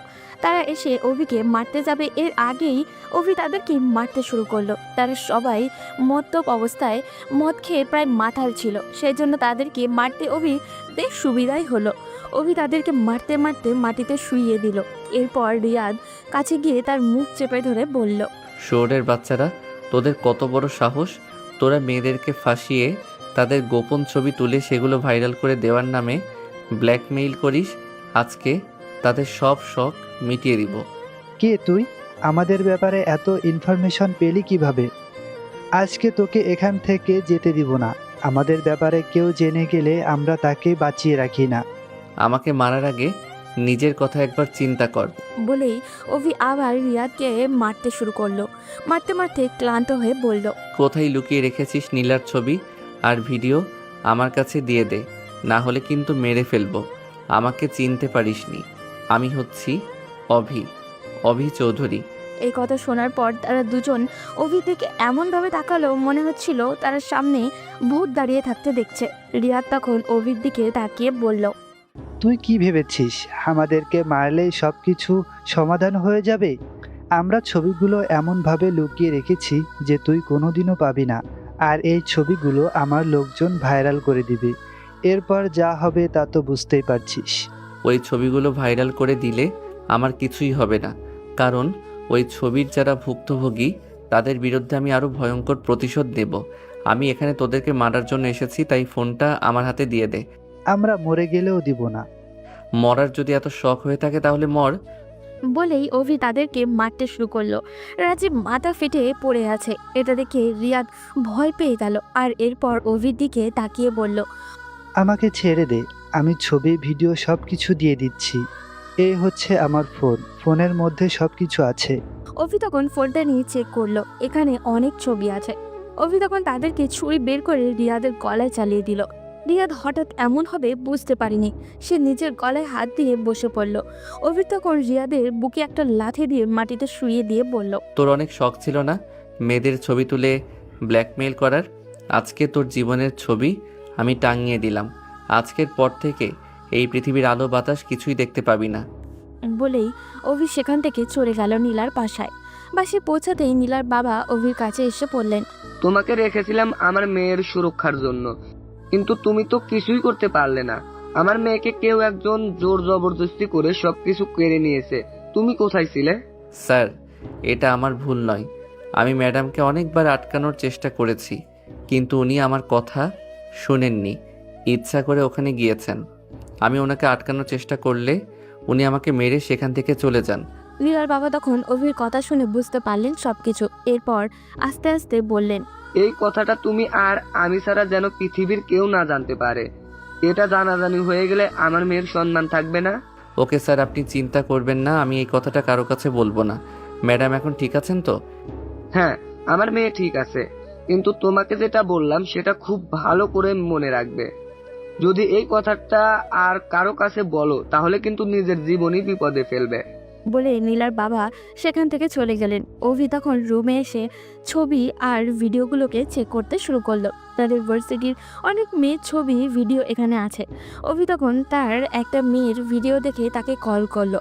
মেয়ের নাম হলো রিমা। রিমা কল ধরতেই অভি বলল, এটা তুমি কি করলে রিমা? তোমার একটা ভিডিও রিয়াদের কাছে আছে তাই না? এটা শোনার পর রিমা অনেক বেশি ভয় পেয়ে গেল। কান্না করতে করতে অভিকে বলল, আমি ভুল করে ফেলেছি অভি। আমাকে ওরা ব্ল্যাকমেল করে অনেক টাকা নিয়েছে। আমার বাবার ব্যবসার সব কিছু ওরা কেড়ে নিয়েছে। এরপরেও আরও টাকা চাচ্ছে। আমি এখন কি করব বলো? এই ছবিগুলো এখন আমার কাছে আছে, আমি আর কারো কাছে দিব না। কিন্তু সাবধান হয়ে যাও, এরপর থেকে যদি এরকম কোনো ঘটনা ঘটে তাহলে কিন্তু ছেড়ে দিব না। অভি, আমি তোমাকে কথা দিচ্ছি আর কোনোদিন এরকম কাজ করব না। আমি বুঝতে পারিনি, ওর প্রেমে পাগল হয়ে গিয়েছিলাম, সেই জন্য এমন করে ফেলেছি। ওরা যে এভাবে আমার সাথে বেইমানি করবে এটা আমি কোনো দিন ভাবতে পারিনি। এখন পৃথিবীটা এরকম হয়ে গেছে, সবাই সবার সাথে বেইমানি করে, তাই সাবধানে থাকবে। আর তোমার আশেপাশে যত মেয়ে আছে সবাইকে সাবধানে থাকতে বলবে। আমি তোমাকে কথা দিচ্ছি অভি, আমার আশেপাশে যত মেয়ে আছে সবাইকে আমি সাবধানে রাখবো, কিন্তু তুমি আমাকে বিষয়টা একটু খেয়াল রাখবে। এই বিষয়ে যদি কেউ জানতে পারে তাহলে কিন্তু আমার জীবন নষ্ট হয়ে যাবে। এই ব্যাপারে তুমি নিশ্চিন্তে থাকতে পারো, কারণ এগুলো এখন আমার কাছে আছে, আমি এগুলো কারো কাছে দিব না। বলেই অভি ফোনটা কেটে দিল। ফোন রেখে অভি নীলার রুমে গেল। গিয়ে দেখলো নীলা অচেতন অবস্থায় পড়ে আছে। অভি নীলার দিকে তাকাতেই তার মায়া হলো। এখন কিভাবে সে নীলাকে ব্ল্যাকমেল করবে? অভি তো তাকে সত্যিই ভালোবেসেছিল। অভি আর দাঁড়াতে পারল না সেখান থেকে চলে আসলো। নীলা আগে সুস্থ হোক, এরপর তার উপরে প্রতিশোধ নিবে। অভির ভিতরটা ফেটে যাচ্ছে কেন? সে কাদের কারণে নিজের পরিবার, আত্মীয় স্বজন, বন্ধু বান্ধব সবাইকে অবহেলা করেছিল? এই মানুষগুলোর জন্য যারা তার সাথে প্রতিনিয়ত বেইমানি করছিল। ওদিকে মিম রুমের মধ্যে শুয়ে আছে, কোনো কিছুই ভালো লাগছে না। উঠে তার ছোট আব্বুর কাছে গিয়ে বলল, ছোট আব্বু, ওখানে তো সবকিছু শেষ হয়ে গেছে, তাহলে অভিকে বলো না এখানে চলে আসতে। আমি থাকতে পারছি না ওকে ছাড়া। এই তো গেল 2 দিন হলো, এর মধ্যে কিভাবে ফিরে আসবে? আচ্ছা, এরপরও আমি দেখছি ওর সাথে কথা বলে, কিন্তু ও তো যাওয়ার পর থেকে আমাদের কল করছে না। আরিফকে একবার কল করে জিজ্ঞাসা কর। মিম তখন আরিফকে কল করলো। আরিফ ফোন ধরতেই মিম বলল, আরিফ, অভি তো তোমার কাছে, অভির কাছে একবার ফোন নিয়ে যাও, ছোট আব্বু কথা বলবে। এখন তো অভি শুয়ে আছে আপু, ওর কাছে ফোন নিয়ে যাওয়া সম্ভব নয়। ও এখানে ঠিক আছে, কোনো চিন্তা করবেন না। আমি যেটা বলেছি সেটা শোনো, তুমি অভির কাছে ফোন নিয়ে যাও, ওকে বলো ওর বাবা কল দিয়েছে। আরিফ তোতলাতে কথাগুলো সব বলেছে। সেজন্য মিমের সন্দেহ হলো। তার প্রথম দিনই সন্দেহ হয়েছিল, কারণ ও অভিকে যখন কল করেছিল প্রথমে ওর ফোনে রিং হয়েছিল, এরপর থেকে আর ফোনে রিং হচ্ছে না। মিমের সন্দেহ আরও তীব্র হলো যখন আরিফ বলল, আপু, আমি এখন ফোন নিয়ে যেতে পারবো না, তোমরা প্লিজ আমাকে পরে কল করো। আরিফ, আমি বুঝতে পারছি তুমি আমার সাথে মিথ্যা বলছো। কেন মিথ্যা কথা বলছো? অভি কি সেখানে যায়নি? কোথায় আছে সেটা সরাসরি আমাকে বলো, না হলে কিন্তু আমি আত্মহত্যা করব। এটা শোনার পরে আরিফ কিছুক্ষণ চুপ থাকলো। মিম তখন আরিফকে ধমক দিয়ে বলল, কি ব্যাপার, কথা বলছো না কেন? যদি কথা না বলো তাহলে কিন্তু আমি নিজের ক্ষতি করে ফেলবো। মিম আপু আপনাকে অভি বলতে নিষেধ করেছে, এরপরও আমি কিভাবে বলি? অভি যদি এটা জানতে পারে তাহলে আমার উপর রাগ করবে। আমি বলতে পারবো না, প্লিজ আমাকে তোমরা জোর করো না। আরিফ, আমি কিন্তু শেষবারের মতো বলছি, যদি তুমি আমার কথা না শোনো তাহলে কিন্তু আমি সত্যি সত্যি নিজের কোনো ক্ষতি করে ফেলবো।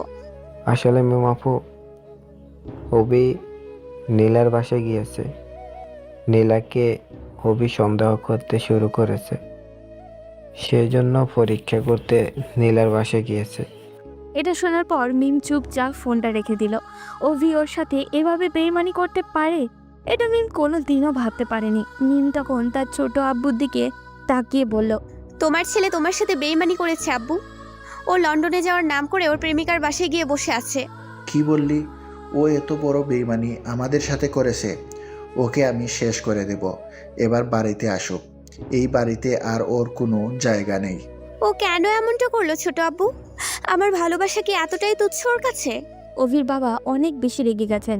উনি চলে গেলেন মিমের বাবার কাছে। মিমের বাবা তার ছোট ভাইকে এভাবে রেগে আসতে দেখে জিজ্ঞাসা করলেন, কি হয়েছে রফিক, এভাবে করছিস কেন? ভাইয়া, আমি তোমাকে বলেছিলাম অবিকে যেতে দিও না। আমার ছেলেকে আমি ভালো করেই চিনি, ও ও লন্ডনে যাওয়ার নাম করে ওর প্রেমিকার বাসায় গিয়ে বসে আছে। এটা শোনার পর মিমের বাবা কি বলবেন বুঝে উঠতে পারছিলেন না। মিম তখন দৌড়ে নিজের রুমে গেল, গিয়ে অভির টাঙিয়ে রাখা ছবিটা নামিয়ে আগুনে পুড়িয়ে দিল। এরপর সেই পুরো ছবিটার দিকে তাকিয়ে বলল, এখন তোর ছবি যেভাবে পুড়ছে আমার হৃদয়টা প্রতি মুহূর্তে এভাবে পুড়ছে অভি। তুই কেন আমার সাথে বেইমানি করলি? ঠিক আছে, তুই যদি নীলাকে নিয়ে সুখী হতে পারিস তাহলে আমিও তোকে ভুলে যাব, আর কোনোদিন তোর সামনে ভালোবাসার দাবি নিয়ে যাব না। ওদিকে অভি রুমে বসে কান্না করছে। তখন হঠাৎ করে আরিফ কল করলো। অভি ফোনটা ধরতেই আরিফ বলল, বন্ধু, সর্বনাশ হয়ে গেছে। তোর পরিবারের লোক সবকিছু জেনে গেছে। আমার কাছে মিমাপু কান্না করতে করতে ফোন করেছিল। আমি কিছু বলতে চাইনি, কিন্তু তারা জোর করে আমার কাছ থেকে সবকিছু জেনে নিয়েছে। এখন তুই বাসা গেলে তোকে মেরে ফেলতেও পারে, তাই সাবধানে থাকবি। এই কথা শোনার পর অভির মাথায় আকাশ ভেঙে পড়ল। সে থতমত খেয়ে বলল, এটা তুই কি করলি বন্ধু? বাবা তো আমাকে মেরে ফেলবে। তুই কেন ওদেরকে এই কথাটা বললি? আমি বলতে চাইনি দোস্ত, কিন্তু মিমাপু আত্মহত্যা করার ভয় দেখিয়েছিল। তোর বাবাও ফাঁসে ছিল, সেজন্য আর না করতে পারিনি। সত্যি কথাটা বলে দিয়েছি। এখন তুই তাড়াতাড়ি বাসায় ফিরে যা, না হলে সবকিছু শেষ হয়ে যাবে। অভি তখন ফোন রেখে মাথায় হাত দিয়ে বসে পড়ল। না, যাওয়ার আগে কাজটা শেষ করে যেতেই হবে। সেজন্য নীলার রুমে চলে গেল। অভি নিজের ছদ্মবেশ খুলে নীলার রুমে প্রবেশ করলো। নীলা অভিকে দেখে তো ভূত দেখার মতো চমকে উঠল, কিন্তু অভি চুপচাপ দাঁড়িয়ে রইল। নীলা তখন নিজেকে সামলে নিয়ে মুচকি হেসে বলল, কি ব্যাপার, তুমি কখন লন্ডন থেকে ফিরলে আর এখানে এইভাবে আসলে কেন? আমি লন্ডনে যাইনি। আমি এখানে ছদ্মবেশ ধরে বসেছিলাম শুধুমাত্র তোকে পরীক্ষা করার জন্য। তুই আমাকে এভাবে ঠকাবি এটা কোনো দিন ভাবতেও পারিনি। আমার সাথে কেন এভাবে বেইমানি করলি? ওইটা শোনার পর নীলা অভির দিকে অবাক হয়ে তাকিয়ে আছে। অভি তখন নীলার সামনে ভিডিওটা ধরে বলল, এই হচ্ছে তোর ভিডিও, এখন এটা ভাইরাল করে দিব। আমার সাথে বেইমানি করার ফলাফল তোকে ভোগ করতেই হবে। আমি তো তোকে ভালোবেসেছিলাম, তাহলে কেন এভাবে ঠকালি আমায়? নীলা কিছুই বলছে না, শুধু অভির দিকে তাকিয়ে আছে। অভি তখন রেগে নীলার দিক গলা চেপে ধরে বলল, আমি তো তোকে সত্যি ভালোবেসেছিলাম, তাহলে কেন এমনটা করলি? তোর কারণে আমি আমার পরিবার, সমাজ, সবার সাথে বেইমানি করেছি, সবার সাথে খারাপ ব্যবহার করেছি। এখন তাদের সামনে আমি কিভাবে গিয়ে দাঁড়াবো? অভি, আমাকে ক্ষমা করে দাও। আমি রিয়াদকে ভালোবাসি। রিয়াদ আমাকে এই কাজ করতে বলেছিল, সেই জন্য আমি এই কাজ করে ফেলেছি। আর কোনোদিন এরকম কোনো কাজ করব না। আমাকে শেষবারের মতো ক্ষমা করে দাও। ক্ষমা চাইলে সব কিছু সমাধান হয়ে যায় না। আমার জীবনটা তুই নষ্ট করে ফেলেছিস, তোকে ভালো থাকতে দিব না। তোর জীবনে আমি নষ্ট করে দিব। পুরো পৃথিবী তোর এই ভিডিও দেখবে। আমাকে ক্ষমা করে দাও অভি, আমি ভুল করে ফেলেছি। আর কোনোদিনও এরকম কোনো কাজ করব না। তোমাকে আমি ঠকিয়েছি শুধুমাত্র রিয়াদের কারণে। রিয়াদ আমাকে এই কথাটা বলেছিল। ও বলেছিল তুমি তার সাথে বেইমানি করেছো, এটার প্রতিশোধ নিতে হবে। সেই জন্য এই কাজ করেছি। প্লিজ আমাকে ক্ষমা করে দাও। আমার সাথে ভালোবাসার নাটক করে এভাবে কথা বলার সাহস তোর কিভাবে হলো? তোকে আমি শেষ করে ফেলবো। অভি, আমাকে মেরে ফেললে এই সমস্যার সমাধান হবে না। আরও ভিডিও রাখা আছে রিয়াদের কাছে। রিয়াদ তোমার বিরুদ্ধে প্রতিশোধ নেওয়ার চেষ্টা করবে। আমাকে মেরে ফেলে তোমার কোনো লাভই হবে না। তাই আমাকে ছেড়ে দাও প্লিজ। তোর এই প্রেমিককে মেরে ফেলেছি, এখন তোকেও মেরে ফেলবো। তবে তোকে সরাসরি মারবো না, তোর বিরুদ্ধে এমনভাবে প্রতিশোধ নিব যে প্রতি মুহূর্তে আমার কথা মনে করবি। অভি, আমি আমার নিজের ভুলের জন্য লজ্জিত। তোমার সাথে বেইমানি করেছি, এটা আমি স্বীকার করছি। কিন্তু তুমি আমাকে ছেড়ে দাও প্লিজ। তোর বিরুদ্ধে এখন আমি কিছুই করব না, তবে এর ফলাফল তোকে ভোগ করতে হবে। আমি আবার ফিরে আসব। মিম আমাকে ভালোবাসে, কিন্তু আমি মিমের ভালোবাসায় গুরুত্ব দেইনি, শুধুমাত্র তোর মতো একটা বেইমান মেয়েকে ভালোবেসেছিলাম বলে। বলেই অভি নীলাকে ফেলে সেখান থেকে চলে আসতে গিয়েও বারবার তার দিকে ফিরে তাকাচ্ছিল। যত কিছু হয়ে যাক না কেন অভি তো তাকে ভালোবেসেছিল। অভি যখন বাসায় ফিরে আসার জন্য বের হলো তখন তার চোখ থেকে অনবরত জল গড়িয়ে পড়ছিল। ওদিকে নীলা অভিকে চলে যেতে দেখে দৌড়ে চলে গেল তার বাবার কাছে। যদি এই ভিডিওটা ও ভাইরাল হয় তাহলে তো সে কারোর সঙ্গে মুখ দেখাতে পারবে না। নীলা তখন তার বাবার কাছে গিয়ে বলল, বাবা, অভি আমাদের এখানে ছদ্মবেশ ধরেছিল। তামিম নামের এই ছেলেটাকে নিয়ে এসেছো। ও আসলে তামিম নয়, রফিক চৌধুরীর ছেলে অভি ছিল। কি বলছিস মা? আমাদের চোখের সামনে ও এরকম একটা কাজ করে গেল, কিন্তু আমরা কিছুই করতে পারলাম না। রিয়াদ আমার সাথে যেটা করেছে ওটা ভিডিও করে রাখা ছিল। এই ভিডিওটা অভি পেয়ে গেছে, এখনও এটা ভাইরাল করে দেওয়ার হুমকি দিচ্ছে। আমি এখন কি করব বাবা, তুমি আমাকে বলো। কি বললে? আমার মেয়ের ইজ্জত নিয়ে সবাই খেলা করবে আর আমি ওদেরকে ছেড়ে দিব? ওদেরকে এই পৃথিবী থেকে শেষ করে দিব, প্রথমেই ওই রিয়াদকে। রিয়াদকে অভি অলরেডি মেরে ফেলেছে, এখন আমার বিরুদ্ধে লেগেছে। আমার কাছ থেকে সে প্রতিশোধ নিতে চায়। তাহলে তো আমাদের কাজটা সহজ হয়ে গেছে, এখন শুধু অভিকে মারতে হবে। আমার মেয়ের সাথে যে বেইমানি করবে তাকেই আমি শেষ করে দিব। বলে নীলার বাবা নীলার সামনে থেকে চলে গেল। কিন্তু নীলা নিজেকে শান্ত করতে পারছিল না, কারণ এই ভিডিওটা যদি একবার ভাইরাল হয় তাহলে নীলার সম্মান নষ্ট হবে। নীলা কি করবে মাথা কাজ করা বন্ধ করে দিয়েছে। নীলা রিয়াদের জন্য কষ্ট হচ্ছে না, বরং আরো আনন্দ হচ্ছে, কারণ রিয়াদ ওর সাথে বেইমানি করেছে। ওদিকে মিম নিজের রুমে শুয়ে কান্না করছে। অভি কেন ফিরে আসছে না মিম ওর জন্য অপেক্ষা করছে। মিম চেষ্টা করছে অভিকে ভুলে যাওয়ার, কিন্তু কিছুতেই ভুলতে পারছে না। আসলে কি জীবনের প্রথম ভালোবাসা ভোলা যায়? অবশ্যই না। মিমের ছোট আপু অর্থাৎ অভির বাবা মিমের রুমে আসলেন। তাকে দেখে মিম উঠে বসলো। অভির বাবা তখন মিমের কাছে এসে বললেন, তুই ওই বেইমানটার জন্য কান্না করছিস? তোর লজ্জা হওয়া দরকার। ওই বেইমানটা বাসায় আসুক, ওকে একদম শেষ করে দিব। ওকে আর আমি এই বাড়িতে রাখবো না। ওর থেকে 1000 গুণ ভালো ছেলে তোকে আমি এনে দেব। আমি ওকে ভালোবাসি ছোট আব্বু, ওকে ভুলতে পারছি না। ওর থেকে ভালো ছিল আমার প্রয়োজন নেই। অভির বাবা কিছু না বলে সেখান থেকে চলে গেলেন। তিনিও হয়তো মিমের বিষয়টা বুঝতে পারছেন, তারও অনেক কষ্ট পেয়েছেন বিষয়টাতে, কিন্তু মিমের সামনে প্রকাশ করছেন না। মিম শুভর কাছে কল করলো। শুভ তখন মিমকে বলল, একদিকে ভালো হয়েছে মিমাপু, অভি সবকিছু জেনে গেছে।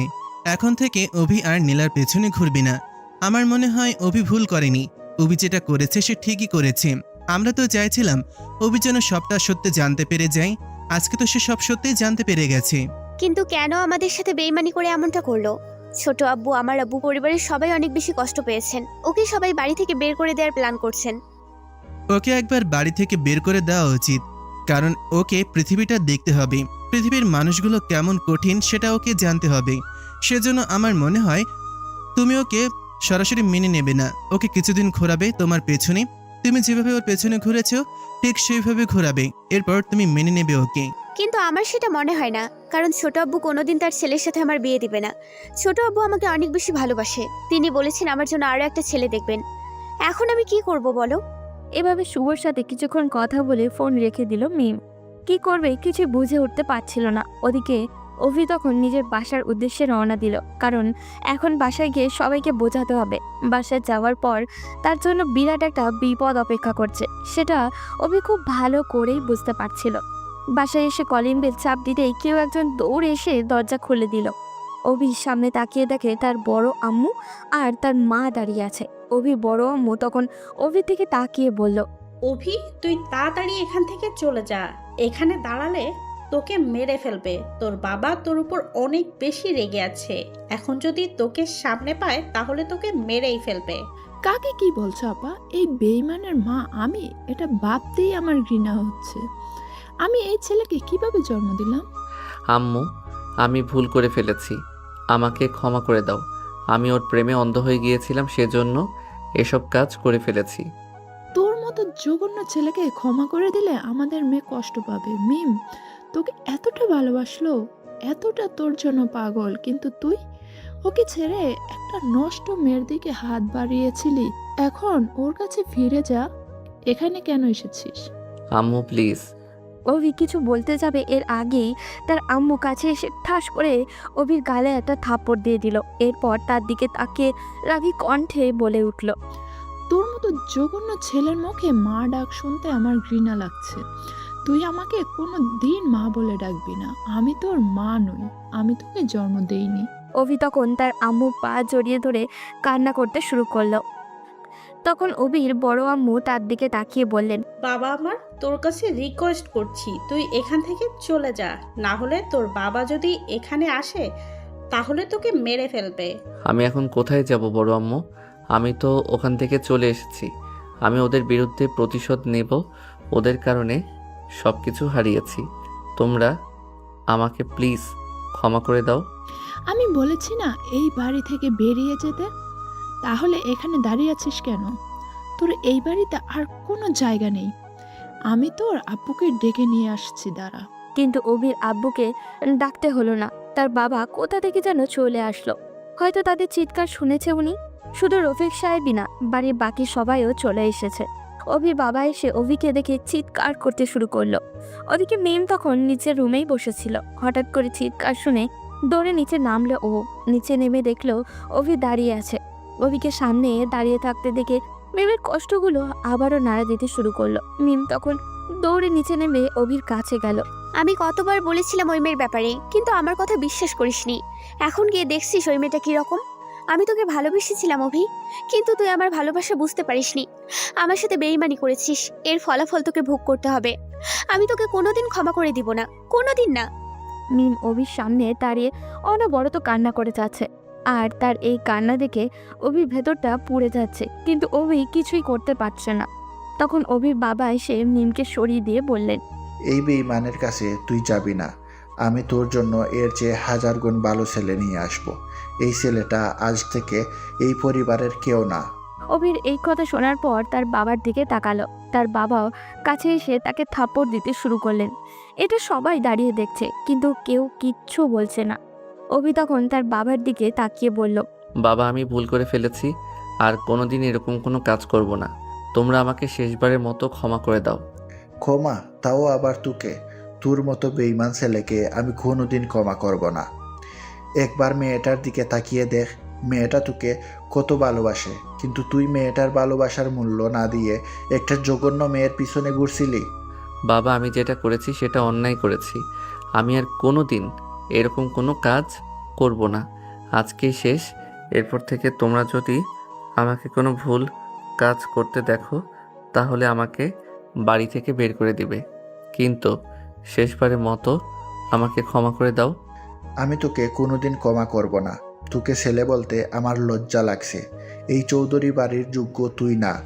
আর কোনোদিন তুই এই বাড়িতে ঢুকতে পারবি না। অভি তখন তার বড় আব্বুর কাছে গেল, কিন্তু আরমান সাহেবও অভিকে এগিয়ে আসতে দেখে সরে গেলেন। এরপর অভির দিকে তাকিয়ে বললেন, ছোটবেলা থেকে বাবা তুই যা চাইছস তাই তোমাকে দিয়েছি। কোনোদিন তোমাকে কোনো কাজে আপত্তি করিনি। তোমার বাবার বিরুদ্ধে গিয়ে অনেকবার, কিন্তু তুমি যেভাবে আমাদের সাথে বেইমানি করবে এটা আমরা কোনোদিনও ভাবতে পারিনি। তাই তোমার বাবার ওপর আজ আমি আর কোনো কথা বলবো না। অভি তার বড় আব্বুর এই রকম কথা শুনে তার দিকে তাকালো। যে বড় আব্বু কোনোদিনও তার কোনো কাজে বাধা দেননি, আজকে তিনিও অভির থেকে মুখ ফিরিয়ে নিয়েছেন। অভি তখন তার বড় আব্বুর দিকে তাকিয়ে কান্না করতে করতে বলল, বড় আব্বু, তুমি তো আমাকে কোনো দিন ভুল বুঝোনি, তাহলে আজকে কেন ভুল বুঝতেছো? আমাকে শেষবারের মতো ক্ষমা করে দাও। আমি আর কোনো দিন এই পরিবারে কারো কথার অবাধ্য হব না। আজকে বাইয়া কেন, পৃথিবীর কোনো শক্তি তোকে আমার হাত থেকে বাঁচাতে পারবে না। তুই আর এই বাড়িতে থাকতে পারবি না। অভি তখন তার বাবার দিকে তাকিয়ে কান্না করছে, কিন্তু তার বাবা কোনো কথা না শুনে তাকে বাড়ি থেকে বের করে দেওয়ার জন্য উঠে পড়ে লেগেছে। অভি মিমের দিকে তাকালো, কিন্তু মিম এক মুহূর্ত সেখানে দাঁড়ালো না, নিজের রুমে চলে গেল। অভি তখন তার আব্বুর দিকে তাকিয়ে বলল, আমি তোমার পায়ে ধরি আব্বু। শেষবারের মতো আমাকে একটাবার ক্ষমা করে দাও। আমাকে আমার ভুল শুধরানোর সুযোগ দাও। কিন্তু অভির আব্বু কোনো কথা বলছেন না। মিমের বাবার মায়া হলো অভির জন্য, সেজন্য তিনি অভির বাবার দিকে তাকিয়ে বললেন, ছেলেটা যখন এত করে বলছে তাহলে তাকে একটু সুযোগ দাও। সে এখন কি করে সেটা আমাদের দেখা উচিত। যদি আবার ভুল করে তাহলে আমি বলছি আমি ওকে বাড়ি থেকে বের করে দিব। ভাইয়া তুমি প্লিজ আমাকে আর রিকোয়েস্ট করো না। এই ছেলেকে আমি ভালো করেই চিনি, ওকে আগেও অনেক সুযোগ দিয়েছি। হ্যাঁ ভাই, আমিও এটাই চাই। আমি এই ছেলেকে আমার ঘরে রাখবো না। ওকে আমি আমার ছেলে বলে কোনো দিন পরিচয় দিব না। আম্মু, তুমি এটা বলতে পারো না। আমি না তোমার নিজের সন্তান? তাহলে তুমি এভাবে কি করে বলছো? কিন্তু অভির আব্বু এর পরেও যে কথাটা বলল সেটা শোনার পর অভি আর এক মুহূর্তও সেখানে দাঁড়ালো না। অভির বাবা অভির দিকে তাকিয়ে বলল, যদি এক মুহূর্তের জন্য জীবনে আমাকে তোর বাবা মনে করিস, তাহলে এখনই এই বাড়ি থেকে বেরিয়ে যা। বেহায়ার মতো এই বাড়িতে আর ফিরে আসবি না। অভি এই কথা শোনার পর দৌড়ে বাড়ি থেকে বের হয়ে গেল। পিছন থেকে তার বড় আব্বু ডাক দিল, কিন্তু অভি তার কোনো কথা শুনল না। বাড়ি থেকে বেরিয়ে কান্না করতে করতে রাস্তা দিয়ে হাঁটতে শুরু করলো। অভি আকাশের দিকে তাকিয়ে চিৎকার করে কান্না করতে করতে বলল, এই বিশাল নীল আকাশের ভিতর আমি কেন এত অসহায়? আমি কেন কারোর কাছে যেতে পারছি না? আমি কেন এরকম মিথ্যা ভালোবাসায় জড়ালাম? মিম যদি আমাকে ভালোবাসতো তাহলে আমাকে কেন বলল না? অভি হেঁটে হেঁটে কোথায় যাবে বুঝতে পারছিল না। তখন হঠাৎ করেই তার মনে হলো শুভকে একটা কল দেওয়া দরকার। অভি শুভকে কল করতেই শুভ ফোন ধরে বলল, কি হয়েছে এখন আমাদেরকে ফোন করছিস কেন? একদিন বলেছিলাম না আমি হারিয়ে যাব, যেদিন তুই নিজের ভুল বুঝতে পারবি। আমি তো তোকে বারবার সতর্ক করেছিলাম ওই মেয়ের ব্যাপারে। দোস্ত, তুই এটা কিভাবে বলতে পারলি? তোর সাথে আমার এতদিনের বন্ধুত্ব, তুই এভাবে আমাদের বন্ধুত্ব ভুলে যাবি? কিন্তু শুভ কিছু না বলেই ফোনটা কেটে দিল। অভি বুঝতে পারলো পৃথিবীতে এখন তার আর কেউ আপন নেই, তার মরে যাওয়াই ভালো। কিন্তু সে এভাবে মরবে না। যাদের কারণে তার সব কিছু হারাতে হয়েছে তাদের শেষ করে তবেই সে মরবে। অভি তখন পার্কের কাছেই বসে রইল। পকেটে টাকা পয়সা কিছুই নেই। তখন হঠাৎ করে কেউ তার কাঁধে হাত রাখলো। অভি পিছন ফিরে তাকিয়ে দেখে শুভ দাঁড়িয়ে আছে। শুভ তখন মুচকি হেসে বলল, আমি তোর ওই প্রেমিকার মতন নই, আমি তোর বন্ধু অবি। সারা জীবন তোর পাশে থাকবো। তোকে বাড়ি থেকে বের করে দিয়েছে এটা আমি জানি। মিমাপু আমাকে কল করে সব বলেছে। অভি তখন উঠে শুভকে জড়িয়ে ধরল। এই জন্যই হয়তো বন্ধুত্বের সম্পর্কটা অন্যান্য সব সম্পর্কের চেয়ে আলাদা। বন্ধুরা সব সময় পাশে থাকতে জানে। অভি শুভকে কত অবহেলা করেছে, কত অপমান করেছে, কিন্তু সেই শুভই সবার প্রথমে এসে তাকে জড়িয়ে ধরল। অভি তখন কান্না করে বলল, বন্ধু, আমি তোর সাথে অনেক অন্যায় করেছি, তোকে অনেক ভুল বুঝেছি। তুই আমাকে ক্ষমা করে দে। আরে কি বলছিস দোস্ত? তুই আমার কাছে ক্ষমা চাইবি মানে? এরকম ভুল বোঝাবুঝি আমাদের মধ্যে হবে, তাই বলে যে আমি তোকে ছেড়ে যাব এটা কোনোদিনও চিন্তাও করিস না। আমি সবসময় তোকে আগলে রাখবো। এখন চল আমার বাসায় যাবি। কিন্তু তোর আব্বু আম্মু কি মনে করবে? এটা তুই কিভাবে করতে পারলি দোস্ত? আমার আব্বু আম্মু তোকে কোনোদিন নিজের ছেলের চেয়ে কম কিছু ভেবেছে? তারাই আমাকে বলেছে তোকে নিয়ে যেতে। অভি তখন সেখান থেকে চলে গেল শুভর বাসায়। ওদিকে মিম নিজের রুমে দরজা বন্ধ করে কান্না করছিল। বেশ কিছুক্ষণ এভাবে কাটার পর মিম নিচে নামলো। নিচে নেমে দেখে সবাই বসে আছে। অভির বাবা মা কান্না করছে। মিম তখন অভির মাকে জড়িয়ে ধরে বলল, আমি জানি ছোট আম্মু তোমার কতটা কষ্ট হচ্ছে, কিন্তু ওর একটা শিক্ষা হওয়া দরকার। আমাদের একটু সহ্য করতেই হবে ছোট আম্মু। অভির মা ছোট তখন কান্না করতে করতে মিমকে জড়িয়ে ধরলো। মিম তখন শান্ত করে অভির বাবার কাছে যেতেই অভির বাবা মিমকে জড়িয়ে ধরে বললেন, আমার ছেলেটা যদি কোথাও গিয়ে হারিয়ে যায় তাহলে আমার কি হবে? ওকে তো রাগ করে বাড়ি থেকে বের করে দিলাম, কিন্তু ওকে ছাড়া আমরা যে বড্ড অসহায়। আমি আগেই বলছিলাম ছেলেটাকে একবার সুযোগ দেওয়া দরকার। কেন তুই এমন করলি? ছেলেটা ভুল করেছে, এখন তার ভুল শোধরানোর সময় এসেছে। তাকে একটা সুযোগ দেওয়ার দরকার ছিল, সেটা না করে তাকে বাড়ি থেকেই তাড়িয়ে দেওয়া হলো। হ্যাঁ ভাই, আমার মনে হয় ওকে নিয়ে আসা দরকার। আমাদের বাড়ির একমাত্র ছেলে, যদি কোনো ক্ষয়ক্ষতি হয় তাহলে আমরা কি নিয়ে বাঁচবো? ছেলেটা ভুল করেছে, সেটা সে বুঝতে পেরেছে, সেই জন্যই তো কান্না করে ক্ষমা চাইছিল। ভাবি, আমার কিছুই ভালো লাগছে না, আমাকে একটু একা থাকতে দাও। আমি এখন এসব বিষয়ে কথা বলতে চাই না। যদি ওকে ফিরিয়ে নিয়ে আসার হয় তাহলে পরে কথা বলবো। বলেই অভির বাবা সেখান থেকে চলে গেল। মিম তখন রুমে গিয়ে শুভর কাছে কল করলো, কারণ শুভকে জিজ্ঞাসা করতে হবে অভিকে পেয়েছে কিনা। মিম শুভকে বলে দিয়েছে যাতে অভিকে নিয়ে ওর বাড়িতে রাখে। শুভ ফোন ধরতেই মিম বলল, শুভ কি খবর, ওকে পেয়েছো? হ্যাঁ আপু, তুমি কোনো চিন্তা করো না। আমি ওকে বাড়িতে নিয়ে এসেছি। এখন আমার বাসায় শুয়ে আছে। বেচারা অনেক কষ্ট পেয়েছে। ওর চেয়ে 1000 গুণ বেশি কষ্ট আমি পেয়েছি শুভ। বাড়ির সবাই ও যাওয়ার পর থেকে কথা পর্যন্ত বলতে পারছে না। আচ্ছা ঠিক আছে, তাহলে এইভাবে 2-3 দিন যাক, এরপর যা সিদ্ধান্ত নেওয়া নেবে। এখন আপাতত ওকে একটু বুঝতে দাও। অভি তখন রুমে শুয়েছিল। একটু পর শুভ তার কাছে এসে জিজ্ঞাসা করলো, দোস্ত, তুই কি জানতে পারলি নীলার ব্যাপারে? রিয়াদ নীলাকে প্ল্যান করে আমার পেছনে লাগিয়ে দিয়েছিল। আমরা ওকে যে মেরেছিলাম সেটার প্রতিশোধ নেওয়ার জন্য। আমার নামে তো আমার বাবা মা সব সম্পত্তি লিখে দিয়েছে। সেই সম্পত্তি আমার কাছ থেকে নীলাকে নিয়ে কেড়ে নিতে চেয়েছিল। ওরা মাদকের ব্যবসা করে। আমাদের ভার্সিটির অনেক মেয়েদেরকে সে তার প্রেমের জালে ফাঁসিয়ে তাদের গোপন ছবি তুলে সেগুলো দিয়ে ব্ল্যাকমেইল করে টাকা নিয়েছে। কি বলছিস দোস্ত? ওরা এত কিছু করার পর এমনি এমনি ছেড়ে দিলি? আমি আর আগের অভিনয় শুভ, আমি রিয়াদ আর রাজীবকে মেরে ফেলেছি। এই কথা আর কাউকে বলবি না তুই, আর আমি জানি শুধু। সেটা না হয় বুঝলাম, কিন্তু নীলার কি হবে? ওকে আরো ভয়ঙ্কর শাস্তি দিতে হবে। আমার মনে হয় ও আমার থেকে প্রতিশোধ নেওয়ার চেষ্টা করবে। ওর সকল গোপন ছবি আমার কাছে আছে। ঠিক করেছিস দোস্ত, ওই মেয়েটাকে একটা শিক্ষা দেওয়া দরকার। কিন্তু মিম আপু যে আমাকে এতটা ভালোবাসে এটা আমি বুঝতে পারিনি। আপু আমাকে কেন বলেনি? আমাকে শুধু শাসন করেছে আর সবার থেকে আলাদা রাখার চেষ্টা করেছে, কিন্তু কোনোদিন আমাকে ভালোবাসার কথা বলেনি। মিমাপুকে তুই বুঝতে পারলি না দোস্ত। আপু তোকে অনেক বেশি ভালোবাসে, কিন্তু কোনোদিন বলেনি। কারণ তোকে যদি তখন ভালোবাসার কথা বলতো, তাহলে তুই পড়াশোনা বাদ দিয়ে নীলার পেছনে যেরকম ঘুরছিস সেরকম হয়ে যেতি। তোর বাবার সাথে অনেক কথা বলেছি, তোদের বিয়ের ব্যবস্থা করা হয়েছিল, কিন্তু এর আগেই তুই বাড়ি ছেড়ে চলে গেলি। কিন্তু এখন আমি কিভাবে মিম আপুকে বোঝাবো? অনেক ঘুরেছি মিথ্যা ভালোবাসার পেছনে। আমি এখন সত্যিকারের ভালোবাসার পেছনে ঘুরতে চাই। মিমাপু তোর ওপর অনেক অভিমান করে আছে, ওনার অভিমান ভাঙাতে হবে। উনি যেভাবে ধৈর্য ধরে সবকিছু এক হাতে সামলিয়েছেন, ঠিক সেইভাবে এখন তোকে করতে হবে। আমি বুঝতে পারছি দোস্ত, কিন্তু ওনার সামনে দাঁড়ানোর সাহস আমার নেই। এটা বললে হবে না দোস্ত, তোকে মিমাপুর সামনে যেতে হবে। আর তোর আব্বু আপুর বিয়ের ব্যবস্থা করেছে অন্য এক ছেলের সাথে। ওনার বিয়ের আগেই তোকে নিজের ভালোবাসার কথাটা বুঝিয়ে বলতে হবে। এটা কোনোদিন হতে পারে না। মিমের সাথে একমাত্র আমার বিয়ে হবে। আমি বাবাকে বলবো, দরকার হয় বাবার পায়ে ধরবো, তবুও এই বিয়ে হতে দিব না।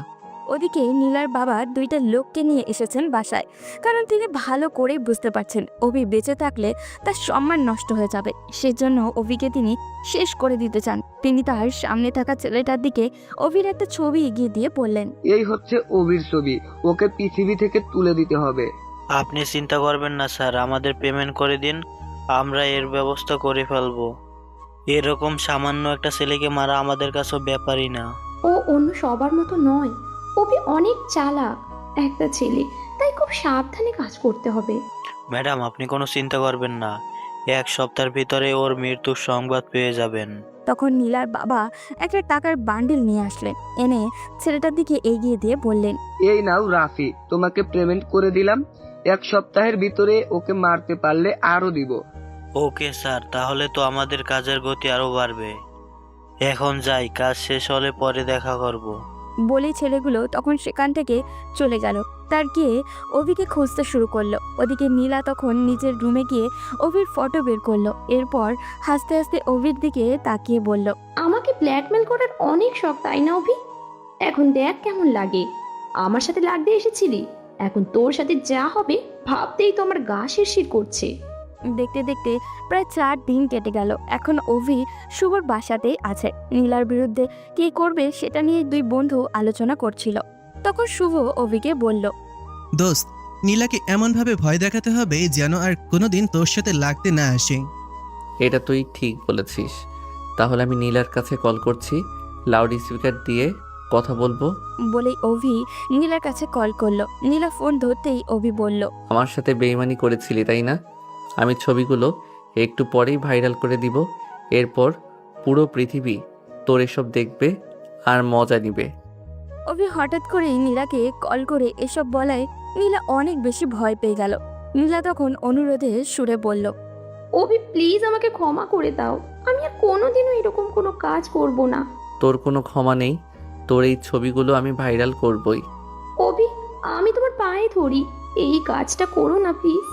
তুমি আমার সম্মানের কথাটা একটাবার চিন্তা করো, আমি সমাজের সামনে মুখ দেখাতে পারবো না। যখন আমার সাথে বেইমানি করেছিলি তখন আমার সম্মানের কথা একটাবার চিন্তা করিসনি? আমার পরিবার, সমাজ, সবার কাছে আমাকে লাঞ্ছিত করেছিস। আমাকে আমার বন্ধুর বাসায় থাকতে হচ্ছে শুধু তোর জন্য।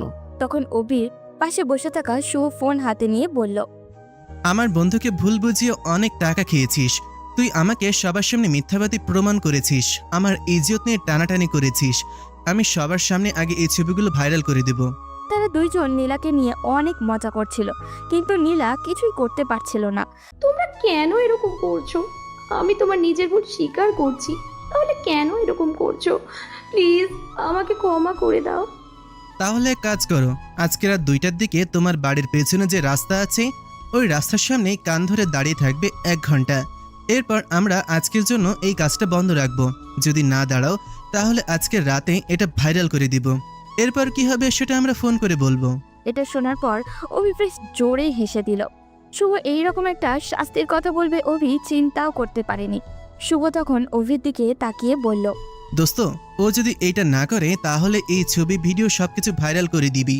আর নীলা, তুমি রাজি হলে আমাকে বলো, আর না হলে আমরা আমাদের কাজ করছি। নীলাদের বাড়ির পেছনে যে রাস্তা, ওই রাস্তার পাশেই একটা শ্মশান আছে, সেই জন্য ওখানে মানুষ যেতে ভয় করে। নীলা কিভাবে রাত 2টার সময় কান ধরে দাঁড়িয়ে থাকবে? নীলাকে চুপ থাকতে দেখে তার অনেক হাসাহাসি করছে, কিন্তু এখন তাদের শর্তে রাজি হওয়া ছাড়া নীলার কোনো উপায় নেই। সেজন্য আস্তে করে বলল, এই শাস্তি ছাড়া অন্য কোনো শাস্তি দাও প্লিজ। তাহলে তোমাকে আরও একটা সহজ শাস্তি দিচ্ছি, যেটা তোমাকে দিনের বেলা করতে হবে। কালকে তুমি ভার্সিটির সামনে গিয়ে ভার্সিটির গেটের কাছে কান ধরে দাঁড়িয়ে থাকবে, আর যতজন ছাত্রছাত্রী ভেতরে ঢুকবে সবাইকে বলবে আমি অভির সাথে টাকার জন্য প্রেমের নাটক করেছি। এটা তুই অনেক ভালো বলেছিস দোস্ত। তো নীলা, এখন তোমার ইচ্ছা, তুমি কোনটা সিলেক্ট করবে? ভার্সিটির সামনে যদি কান ধরে দাঁড়িয়ে থাকে তাহলে নীলার মান সম্মান কিছুই থাকবে না। আর রাতের বেলা সে কিভাবে দাঁড়াবে ওই রাস্তায়? কিন্তু ভার্সিটির সামনে দাঁড়ানো থেকে রাতের বেলায় দাঁড়ানো মনে হয় ভালো। আমি তোমাদের প্রথম শর্তে রাজি, আমি আজকে রাতেই শ্মশানের পাশের রাস্তায় দাঁড়িয়ে থাকবো, কিন্তু প্লিজ তোমরা এই ছবিটা ভাইরাল করো না। আচ্ছা ঠিক আছে নীলা, তুমি তাহলে রাত 2টার সময় ওইখানে থাকবে, আমরা ওইখানে আসবো। যদি 1 মিনিটও লেট করো তাহলে কিন্তু সঙ্গে সঙ্গে ভিডিও ভাইরাল করে দেব। বলেই তারা ফোন রেখে দিল। নীলা তখন কি করবে বুঝে উঠতে পারছিল না, কান্না করতে শুরু করলো। এখন তার বাবাকেও কথাটা বলতে পারবে না, কারণ তার ভিডিও ভাইরাল করে দিবে। ওদিকে অভি আর শুভ দুজন হেসে গড়াগড়ি খাচ্ছে।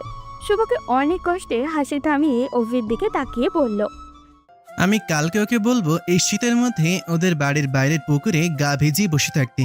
এটা তো আরো মজার দোস্ত। আমার সাথে বেইমানি করার ফলাফল ওকে ভোগ করতেই হবে। ওদিকে এই 4 দিন অভির বাসায় কেউ ঠিকমতো খাওয়া দাওয়া পর্যন্ত করেনি। মিম নিজেও অনেক কষ্ট পাচ্ছে অভিকে না দেখে। ড্রয়িং রুমে অভির বাবাকে বসে থাকতে দেখে মিম সেখানে গেল। অভির বাবার মন খারাপ দেখে মিম ওনাকে জড়িয়ে ধরে বলল, ছোট আব্বু, আমি আর থাকতে পারছি না অভিকে ছাড়া। তোমরা অভিকে নিয়ে আসো এই বাড়িতে। তুই কি বলছিস মামনি? ওকে আবার নিয়ে আসবো মানে? ওকে এই বাড়িতে ফিরিয়ে আনলে তোকে আবার কষ্ট দিবে। আমরা তোর কষ্ট সহ্য করতে পারবো না মা। অভির মা টেবিলের কাছে দাঁড়িয়ে আঁচলে মুখ গুজে কান্না করছিল। মিম ওনার দিকে তাকাতেই মুখ লুকিয়ে ফেললেন। মিম তখন অভির মাকে টেনে এনে অভির বাবার সামনে দাঁড় করিয়ে বলল, তোমরা নিজেরা কষ্ট পাচ্ছ আর ছোট আম্মুকেও কষ্ট দিচ্ছ। কাল রাতেও আমি ছোট আম্মুকে ছাদে দাঁড়িয়ে কান্না করতে দেখেছি। তোমরা এরকম করো না, ওকে বাড়িতে নিয়ে আসো। এই বাড়িতে এনে ওকে যা শাস্তি দেওয়ার দাও। দরকার হলে সবাই ওর সাথে কথা বলা বন্ধ করে দেব, ওকে ইগনোর করব। তবুও এভাবে বাড়ির বাইরে রেখো না। হ্যাঁ রফিক, আমার মনে হয় ওকে বাড়িতে নিয়ে আসা দরকার। মিম ঠিক বলছে, ওকে বাড়িতে নিয়ে আসার পর আমরা সবাই ওর সাথে কথা বলা বন্ধ করে দিব, তখন চাপে পড়ে এমনিতেই ঠিক হয়ে যাবে। আচ্ছা, তোমরা যখন এত করে বলছো তাহলে কালকে ওকে গিয়ে নিয়ে আসবো, কিন্তু এই বাড়িতে নিয়ে আসার পর কেউ ওর সাথে ভালো করে কথা বলবে না। ওকে ওর পাপের শাস্তি পেতেই হবে। মিম তখন মনে মনে অনেক বেশি খুশি হলো। কালকে অভিকে আবার দেখবে। এখন থেকে অভি ওর সামনেই থাকবে। ওদিকে শুভ আর অভি রাত 2টার দিকে বাইক নিয়ে বেরিয়ে পড়ল। শ্মশানের ওখানে গিয়ে দেখলো নীলা দাঁড়িয়ে আছে। ভয় তার শরীর কাঁপছে। শুভ তখন এগিয়ে গিয়ে জিজ্ঞাসা করলো, কি ব্যাপার নীলা? সরি মিস নীলা ম্যাডাম, আমরা বলেছিলাম কান ধরে দাঁড়িয়ে থাকতে, তাহলে এভাবে দাঁড়িয়ে আছো কেন? তাড়াতাড়ি কান ধরো, না হলে কিন্তু আরও সময় বাড়বে। 1 ঘন্টা বলেছিলাম, এখন কিন্তু 2 ঘন্টা করে দেব। না না, প্লিজ এরকম করো না। তোমরা যেভাবে বলেছো আমি সেভাবেই দাঁড়াবো। তাহলে আর কোনো কথা বলো না, তাড়াতাড়ি কান ধরে দাঁড়িয়ে যাও। আমরা পাহারা দিচ্ছি, যদি কোনো উল্টাপাল্টা কিছু করার চেষ্টা করো তাহলে কিন্তু একদম শেষ করে ফেলবো। আর একটা খুশির খবর দিই আপনাকে, আপনার ওই দুষ্টু দুষ্টু ছবিগুলো এখন আমার কাছে আছে। আর আমাকে তো তুমি ভালো করেই চেনো, তাই চালাকি করে নিজের বিপদ ডেকে এনো না। নীলা অভিকে দূরে দাঁড়িয়ে থাকতে দেখলো। সে নীলার সামনে আসছে না। নীলার সামনে আসলে সে আর নীলাকে কষ্ট দিতে পারবে না। নীলা তখন কান ধরে দাঁড়িয়ে থাকলো। অভি আর শুভ নীলাকে দাঁড়ি করিয়ে রেখে আবারও বাইকে করে চলে গেল। নীলা সেখানে দাঁড়িয়ে প্রতিশোধের আগুনে পুড়তে শুরু করলো। ওদিকে শুভ আর অভি যখনই বাসায় ফিরছিল তখন শুভ অভির কাছে হাত রেখে বলল, দোস্ত, কালকে তোর জন্য একটা সারপ্রাইজ আছে। সারপ্রাইজটা পেলে তুই অনেক খুশি হবি, এটা আমি জানি। কি এমন সারপ্রাইজ দোস্ত, বল তো শুনি। সেটা কালকেই দেখতে পাবি। সারপ্রাইজ আগে বলে দিলে কি সারপ্রাইজ থাকবে? তাই কাল পর্যন্ত অপেক্ষা কর। পরের দিন মিম সহ অভির পুরো পরিবার চলে গেল শুভর বাসায়। শুভর বাসায় গিয়ে দেখলো এখনো অভি ঘুমিয়ে আছে। মিম তখন শুভর বাবা মায়ের সাথে গল্প করছিল। ওদিকে শুভ গিয়ে অভিকে টেনে নিয়ে নিচে এলো। অভি নিচে গিয়ে দেখে তার পরিবার সবাই বসে আছে। এটা দেখার পর অভির ভিতরে যে কি আনন্দ কাজ করছিল সেটা ভাষায় বলে বোঝাতে পারবে না ও। অভি তখন দৌড়ে চলে গেল তাদের কাছে। অভির বাবা অভির কাছে এসে বলল, এইবার একটা শেষ সুযোগ দিতে চাচ্ছি, এখন থেকে ভালো হয়ে যাও। অভি তখন তার বাবাকে জড়িয়ে ধরে কান্না করে বলল, আব্বু আমি কথা দিচ্ছি আর কোনোদিন তোমাদের কথার অবাধ্য হব না। এখন থেকে আমি ঠিকমতো পড়াশোনা করব। আমরা যে এত রিকোয়েস্ট করে এখানে নিয়ে আসলাম তোমার বাবাকে, আমাদের তো কোনো গুরুত্বই দিচ্ছ না দেখি। অভির বড় আম্মুর কথায় অভি গিয়ে তার বড় আম্মুকে জড়িয়ে ধরল। এরপর সবার সাথে কথা বলে অভি শুভর পরিবারের কাছ থেকে বিদায় নিয়ে বাসার উদ্দেশ্যে রওনা দিল। বাসায় আসার পর তো সে পুরাই অবাক। কেউ তার সাথে তেমন একটা কথা বলছে না। ওখানে তার সাথে কি ভালো করে কথা বললো, কিন্তু বাসায় আসার পর কথা বলছে না কেন? অভি তখন তার আম্মুর কাছে গিয়ে লুকিয়ে জিজ্ঞাসা করলো, আম্মু, আমি তো তোমার একমাত্র ছেলে, তাই না? তুমি আমাকে বলো, সবাই এমন করছে কেন? সবকিছুর পর মায়ের মনে ছেলের এমন অসহায় কণ্ঠ শুনে থাকতে পারল না। অভির গালে হাত রেখে বললেন, তোকে সবাই শিক্ষা দেওয়ার জন্য এরকম করছে, আর কোনো দিন এরকম কোনো অন্যায় কাজ করবি না বাবা। তুই তো আমাদের সব, তুই আমাদের একমাত্র সন্তান। তুই যদি এরকম করিস তাহলে কিভাবে হবে? তোকে শিক্ষা দেওয়ার জন্য সবাই তোর সাথে কথা বলা বন্ধ করে দিয়েছে। মিম অনেক অভিমান করেছে তোর উপর। আগে মিমের অভিমানটা গিয়ে ভাঙা। আমার বৌমাকে আমি খুব তাড়াতাড়ি আমার ছেলের সাথে দেখতে চাই। তুমি কোনো চিন্তা করো না আম্মু, শুধু বৌমা নিয়ে আসবো না, তোমার জন্য নাতি নাতনিও নিয়ে আসবো। অভির এমন কথা শুনে অভির মা হেসে অভির গালে আলতো করে একটা থাপড় দিল। অভি তার মায়ের কপালে চুমু দিয়ে মিমের রুমে গেল। গিয়ে দেখলো মিম রুমে মন খারাপ করে বসে আছে। অভিকে দেখে অন্যদিকে মুখ ফিরিয়ে নিল। অভি তখন মিমের কাছে গিয়ে বলল, আমার উপরে এখনো রাগ করে আছো? আমি তো ভুল স্বীকার করছি, এরপরও কেন এমন করছো? অভির এমন কথা শোনার পর মিমের চোখ বেয়ে জল গড়িয়ে পড়তে শুরু করলো। মিম তখন অভির দিকে তাকিয়ে বলল, কেন এখানে এসেছিস? আমার সাথে তোর কোনো সম্পর্ক নেই, আমি তোকে ভালোবাসি না। এরকম করে বলো না প্লিজ, আমার অনেক কষ্ট হয়। তুমি কি বুঝতে পারছো না আমি তোমাকে ভালোবাসার চেষ্টা করছি? তাহলে কেন আমাকে ইগনোর করছো? আমি এসব সহ্য করতে পারছি না। কিন্তু মিম কোনো কথা না বলে রুম থেকে বেরিয়ে গেল। অভি বুঝতে পারলো এই অভিমানের পাহাড় ভাঙা এত সহজ না, কিন্তু চেষ্টা চালিয়ে যেতে হবে। তাই অভি দ্রুত বেরিয়ে পড়ল। সে জানে মিম ফুচকা খেতে অনেক বেশি ভালোবাসে, সেজন্য অভি এই রাতের বেলায় চলে গেল ফুচকা আনতে। ফুচকা নিয়ে এসে রাত 3টার দিকে মিমের রুমের সামনে গেল। গিয়ে দেখলো মিমের রুমে লাইট জ্বালানো, তার মানে এখনো জেগে আছে। মিম এখনো জেগে কি করছে সেটা দেখার জন্য অভি দরজাটা হালকা করে সরিয়ে উকিয়ে দিতেই দেখলাম মিম তার একটা ফটোর দিকে তাকে কিছু একটা বলছে। অভি একটু ধীর পায়ে এগিয়ে গিয়ে শোনার চেষ্টা করলো মিম কি বলছে। কেন এরকম করলি অভি? আমার স্বপ্ন কখন পূরণ হবে? কোন দিন তুই আমার হবি? তুই কি বুঝতে পারছিস না আমি তোর ওপর অভিমান করে আছি? তুই কি আমার অভিমান ভাঙানোর চেষ্টা করবি না? তোমার অভিমান ভাঙানোর জন্যই তো এই রাতের বেলা গেলাম, গিয়ে ফুচকা নিয়ে আসলাম। এই রাতের বেলা যেতে আমার কতটা ভয় করছিল, যদি আমাকে কেউ ধরে নিয়ে যেত। বলতে বলতে অভি ভিতরে ঢুকলো। মিম শুধু অভির দিকে তাকিয়ে আছে। অভি তখন এগিয়ে গিয়ে মিমকে জড়িয়ে ধরলো।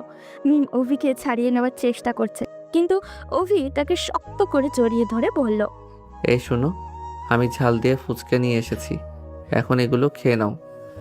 এরপর আমার সাথে যত ইচ্ছা যুদ্ধ করবে। মিম তখন অভির এমন কর্মকাণ্ডে অবাক হয়ে গেল। তার মনে অজানা এক আনন্দ এসে ভিড় করলো, কিন্তু সেটা অভির সামনে প্রকাশ করলো না। তুই কেন আমার জন্য ফুচকা নিয়ে এসেছিস? আমি তোর আনা ফুচকা খাবো না।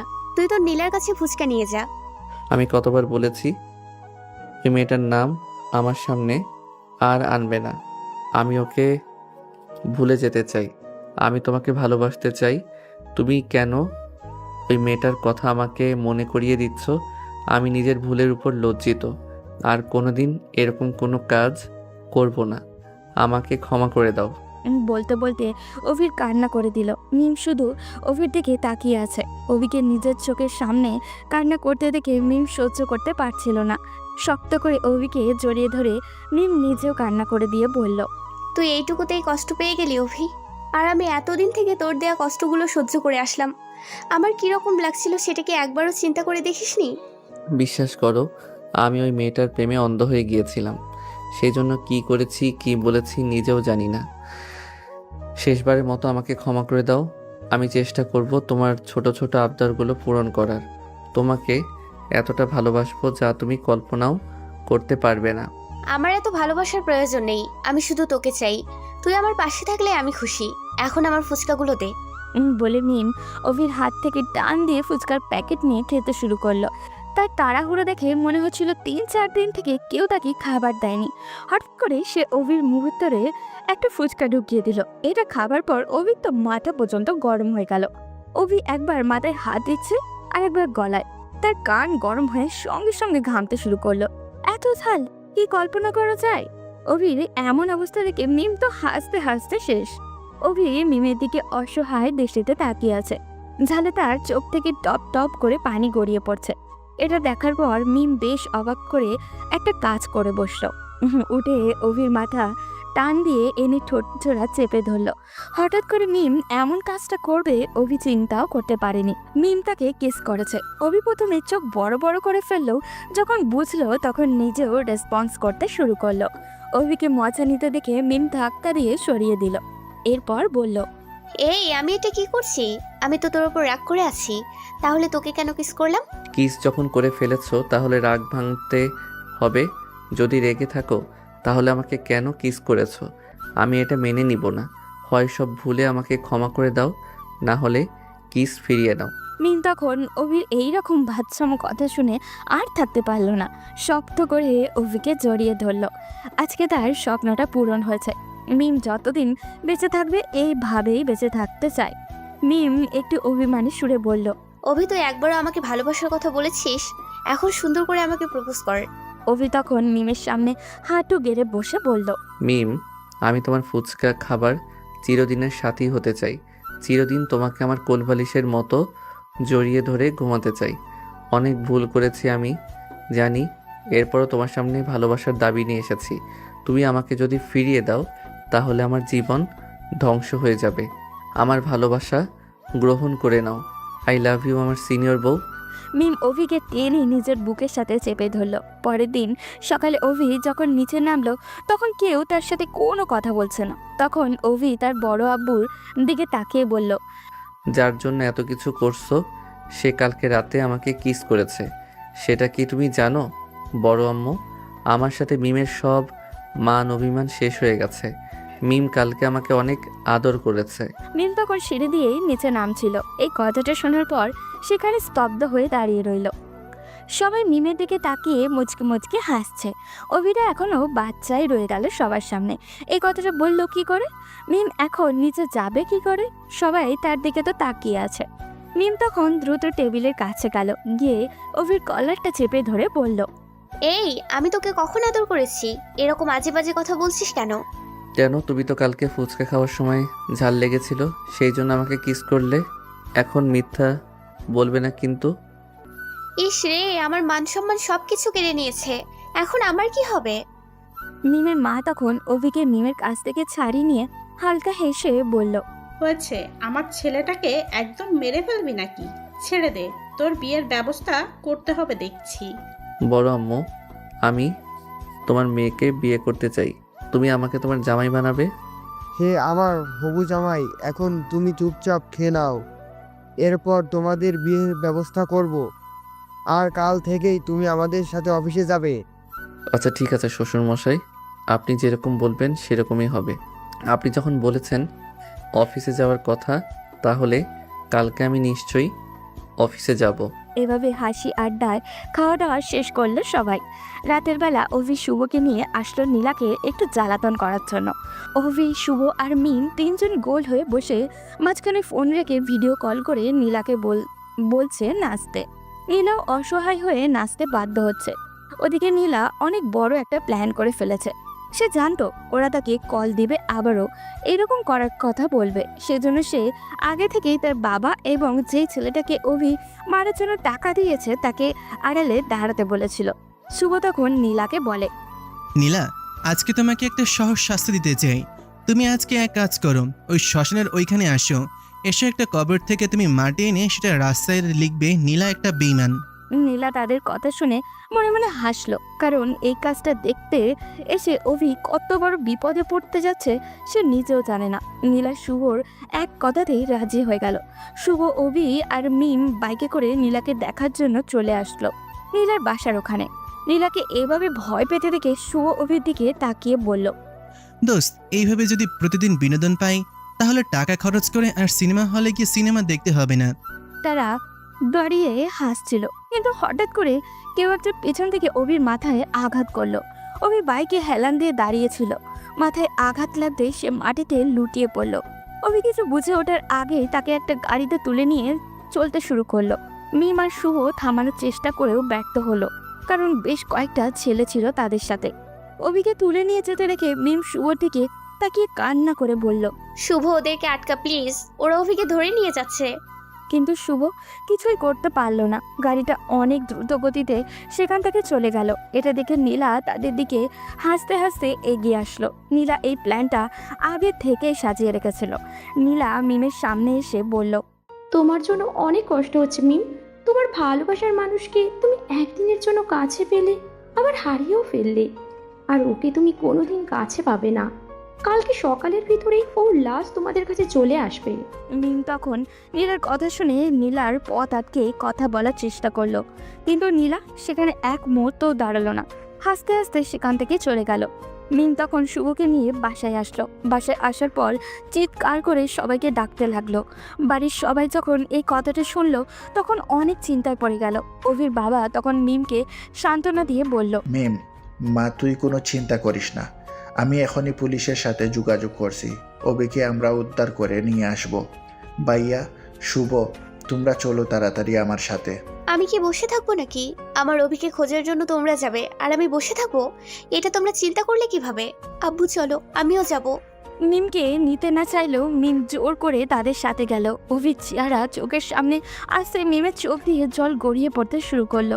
শুভ মিমকে বোঝানোর চেষ্টা করছে, কিন্তু মিম কিছুতেই শান্ত হচ্ছে না। তারা সবাই থানায় গেল। অভির বাবা অফিসারদের সাথে কথা বলতে ব্যস্ত। শুভ গাড়ির নাম্বারটা পালানোর সময় বুদ্ধি করে রেখে দিয়েছিল। সে তখন এগিয়ে গিয়ে অফিসারকে বলল, অফিসার, আমি গাড়ি নাম্বারটা নোট করে রেখেছিলাম, এই গাড়ি নাম্বার দিয়ে আপনারা গাড়িটার খোঁজ করুন। গাড়িটাকে পেয়ে গেলে আমরা অভিকে পেয়ে যাব। আপনি গাড়ির নাম্বারটা আমাদের কাছে দেন, আমরা এখনই হাইওয়ে পুলিশ অফিসারদের কাছে এটা পাঠিয়ে দিচ্ছি। ওই গাড়ি যেদিকে যাবে ওদিক থেকেই আমাদের কাছে ইনফরমেশন চলে আসবে। তখন শুভ পুলিশের কাছে গাড়ির নাম্বার দিল। পুলিশ অফিসাররা খোঁজ করতে শুরু করলো। অনেকগুলো রাস্তা কোন দিকে তারা গেছে এটাই খুঁজে পাওয়াটা মুশকিল। তাই কয়েক ভাগ হয়ে খুঁজতে লাগলো সবাই। মিমের ভয় হতে লাগলো, কারণ তারা বলেছে রাতের মধ্যে অভিকে মেরে ফেলবে। ওদিকে অভিকে ধরে নিয়ে একটা রুমের মধ্যে বসিয়ে বেঁধে ফেলা হলো। অভি এখনো কিছুই বুঝতে পারছে না, তার মাথার মধ্যে অনেক বেশি ব্যথা করছিল। তখন একটা ছেলে অভির কাছে এসে বলল, ওই ছেলে, তোর এত বড় সাহস, তুই নীলাকে ব্ল্যাকমেল করিস ওর গোপন ছবি দিয়ে। আজকে তোকে এমন শিক্ষা দেবো যে ব্ল্যাকমেল করার শখ আর কোনোদিন উঠবে না। তোমরা আমাকে এখানে ধরে নিয়ে এসেছো কেন? নীলা আমার সাথে বেইমানি করেছিল, সেই জন্য আমি নীলার কাছ থেকে প্রতিশোধ নিচ্ছিলাম। আরে ওই ছেলে বলে কি আমাকে নাকি চিনে না। আমি হচ্ছে এই এলাকার শীর্ষ সন্ত্রাসী রাফি। আমার কথা শুনলে এই এলাকার মাটি পর্যন্ত কেঁপে ওঠে। আর তুই নাকি আমাকে চিনিস না। একটু পর ওরা চলে আসবে, এরপর তোকে এই পৃথিবীর মায়া ত্যাগ করে চলে যেতে হবে। কিন্তু আমাকে মারার কারণ কি? ওরা অন্যায় করেছে, তাই অন্যায়ের শাস্তি পাচ্ছে। আমাকে ছেড়ে দাও। তারা অভিকে কিছুক্ষণ মারধর করলো। অভির পুরো শরীরে ব্যথা হয়ে গিয়েছে। একটু পর নীলা এবং তার বাবা আসলো। নীলা অভির সামনে এসে অভির অসহায় অবস্থা দেখে হাসতে হাসতে বলল, আমাকে নিয়ে অনেক হাসাহাসি করছিলিস তাই না? এখন তাড়াতাড়ি মোবাইলটা আমার কাছে দে, নাহলে আজ তোকে এখানেই জ্যান্ত পুঁতে ফেলবো। আরে ফোনটা তো আমি নিয়েই আসিনি, এখন ফোনটা আমি কোথায় পাবো? ওটা মনে হয় শুভর কাছে, তাই আমাকে মেরে কোনো লাভ নেই।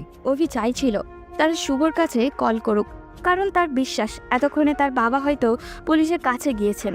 যদি ওরা শুভকে কল করে তাহলে পুলিশ তাদের লোকেশন ট্র্যাক করতে পারবে এবং এখানে চলে আসবে।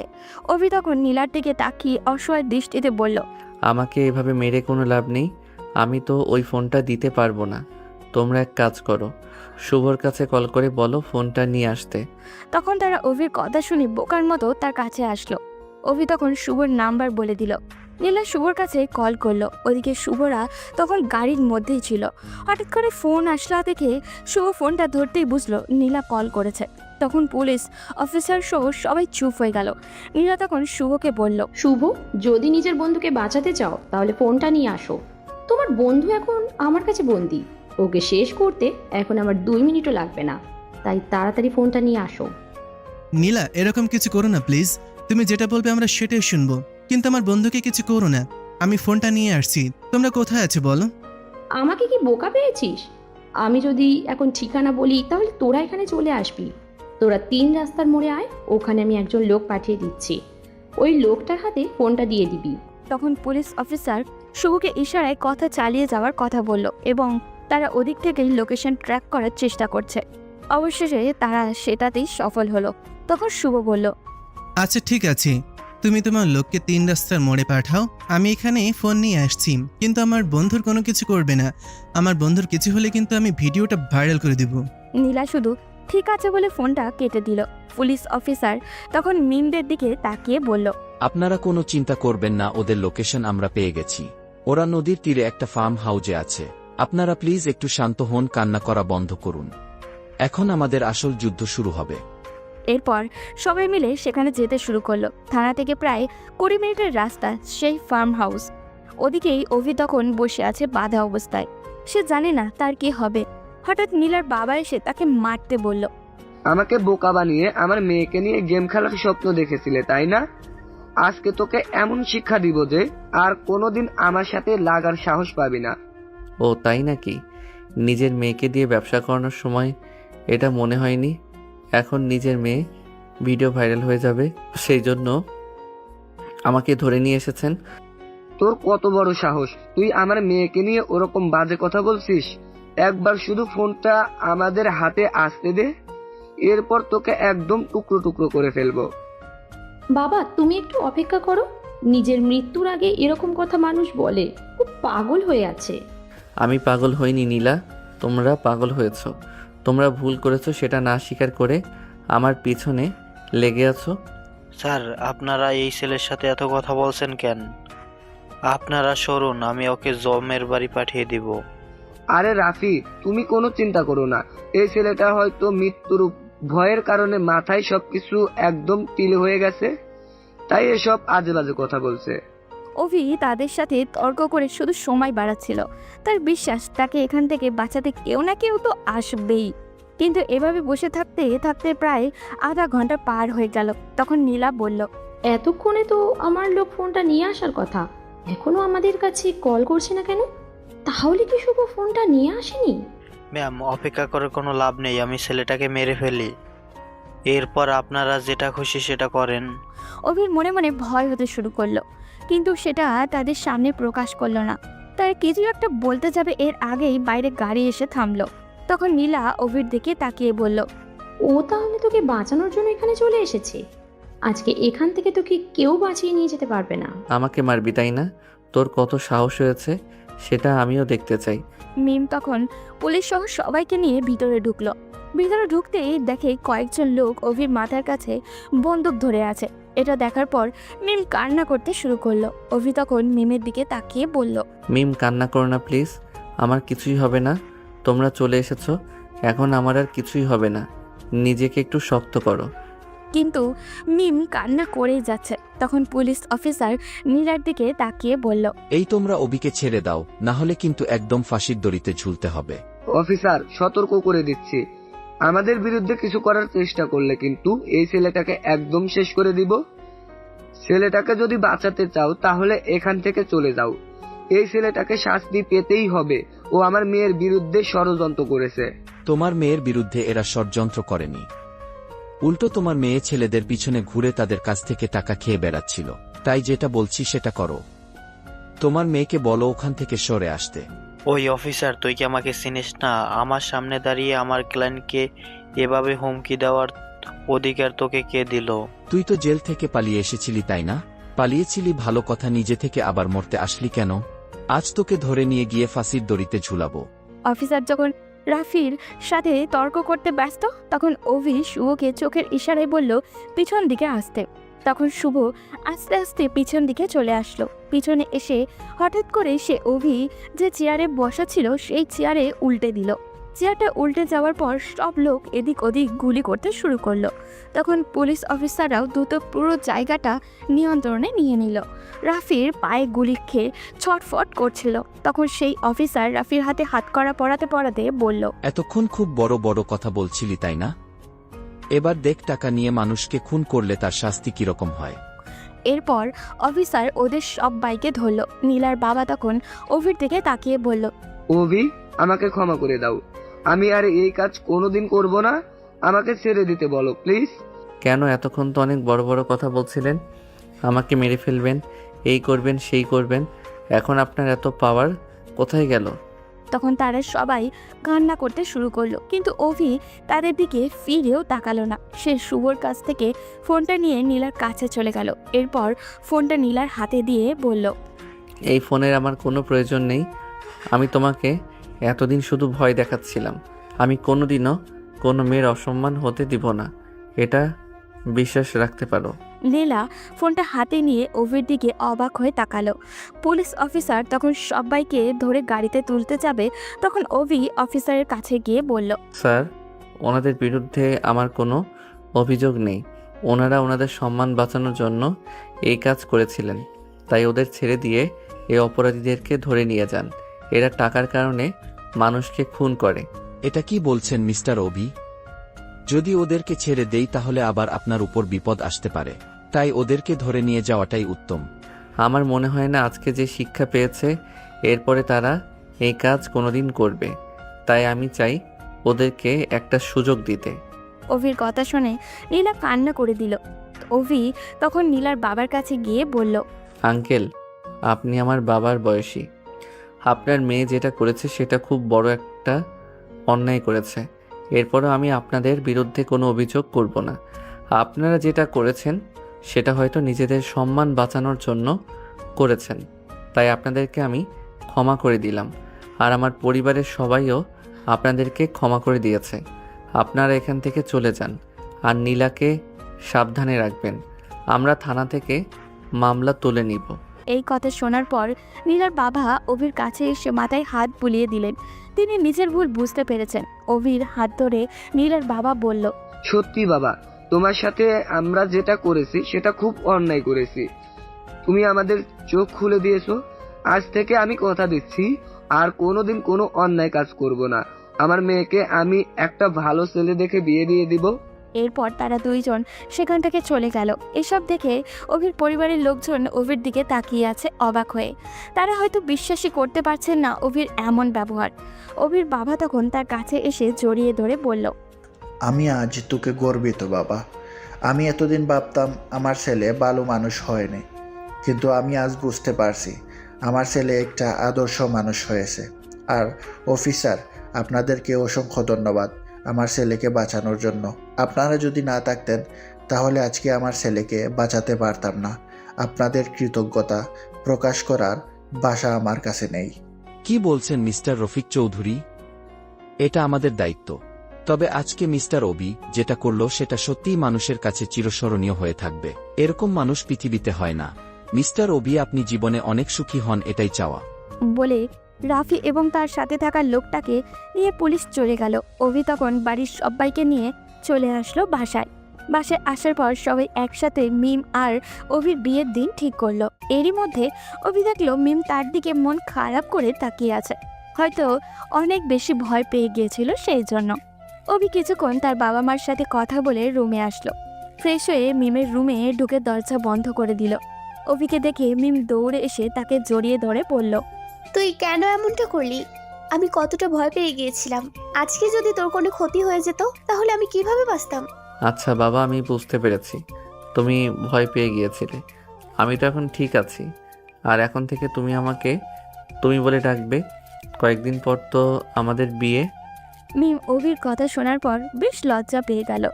অভি তখন মিমের গাল চেপে ধরে বলল, ওরে আমার লজ্জাবতী বউরে, তোমাকে দেখে তো আমি পাগল হয়ে যাচ্ছি। আচ্ছা ঠিক আছে, এখন থেকে আমি তুমি বলার চেষ্টা করব, কিন্তু অনেক দিনের অভ্যাস, হয়তো একটু সময় লাগবে। অভি তখন মিমকে জড়িয়ে ধরল। এরপরের দিন অভি চলে গেল অফিসে। তার বাবা আর বড় আব্বুর সাথে অফিসের সব কিছু দেখে নিল। এখন থেকে সে অফিসে বসবে, সাথে পড়াশোনাটাও চালাবে। দেখতে দেখতে প্রায় 8 দিন কেটে গেল। আজকে অভি আর মিমের বিয়ে। বিয়েতে মেয়েরা সাধারণত কান্না করে, কিন্তু মিম অভির দিকে কেমন জানি করে তাকাচ্ছিল। অভির ভয় ভয় করছিল। বিয়ে শেষে মিমের বাবা অভির কাছে আসলো। এসে অভির হাতটা ধরে বলল, গভীর বাবা, আমি জানি তুমি কি রকম, তাই আমি আর কিছুই বলতে চাই না। শুধু একটাই কথাই বলবো, আমার মেয়েটাকে কোনোদিনও কষ্ট দিবে না। আরে শ্বশুর মশাই, এমনভাবে বলছেন যেন আপনার মেয়ে আপনার বাড়ি থেকে চলে যাচ্ছে। আপনার মেয়ে তো এখানেই থাকবে। প্রত্যেক দিন সকালে ঘুম থেকে ওঠার পরেই তো আপনার মেয়েকে দেখতে পাবেন। মনে হচ্ছে যেন আপনার মেয়েকে নিয়ে পালিয়ে যাচ্ছি। এই কথা শোনার পর সবাই হেসে উঠল। অভি তখন তাদের দিকে তাকিয়ে বলল, এইভাবে হাসাহাসি করার কি আছে? আমি আমার বড় আব্বুকে শ্বশুর মশাই বলে ডাকবো। বড় আব্বু হচ্ছে সকালে আমার শ্বশুর মশাই আর রাতে আমার বড় আব্বু। একসাথে দুই সম্পর্ক হলে আমার কি করার আছে? এরপর তারা দুজন সবার সাথে আরো কিছুক্ষণ আড্ডা দিল। অভি আস্তে আস্তে বাসর ঘরে ঢুকলো। বাসর ঘরে ঢুকতেই মিম এগিয়ে এসে সালাম করলো। অভি তখন মিমের মাথায় হাত রেখে বলল, অনেক বড় হও জীবনে, স্বামী সংসার নিয়ে সুখে থাকো। মিম অভিকে সালাম করতে গিয়ে অভির মুখে এই রকম কথা শুনে বেশ রেগে গেল। উঠে সোজা অভির গলা চেপে ধরে বলল, আরেকদিন যদি এরকম ফাজলামি করার চেষ্টা করিস তাহলে কিন্তু একদম মেরে ফেলবো। এই কয়েকদিন তো একদম ভালো ছিলি, আবার ফাজিল হয়ে গেছিস তাই না? আজ থেকে একদম ভালো হয়ে যেতে হবে। জো হুকুম মহারানী, আপনি যেভাবে বলবেন ঠিক সেভাবেই চলবো। এখন থেকে তো আমি একটা ঝামেলায় এসে গেলাম। বউ হয়ে গেলে না হলে তো আমি কত মেয়েদের সাথে আড্ডা দিতে পারতাম। এই কথা বলার পর অভি মিমের চোখে জল দেখতে পেল। অভি তখন হেসে মিমকে জড়িয়ে ধরে বলল, আর আমি তো একটু মজা করছিলাম, এর মধ্যেই তুমি কান্না করে দিলে। আমার সাথে যদি আরেকদিন এসব মজা করার চেষ্টা করিস তাহলে কিন্তু আমি আর এই বাড়িতে থাকবো না। অভি তখন মিমকে শক্ত করে নিজের সাথে জড়িয়ে ধরল। তাদের ভালোবাসা এভাবেই চলতে থাকুক। আজ এই পর্যন্ত, দেখা হবে পরবর্তী কোনো গল্পতে।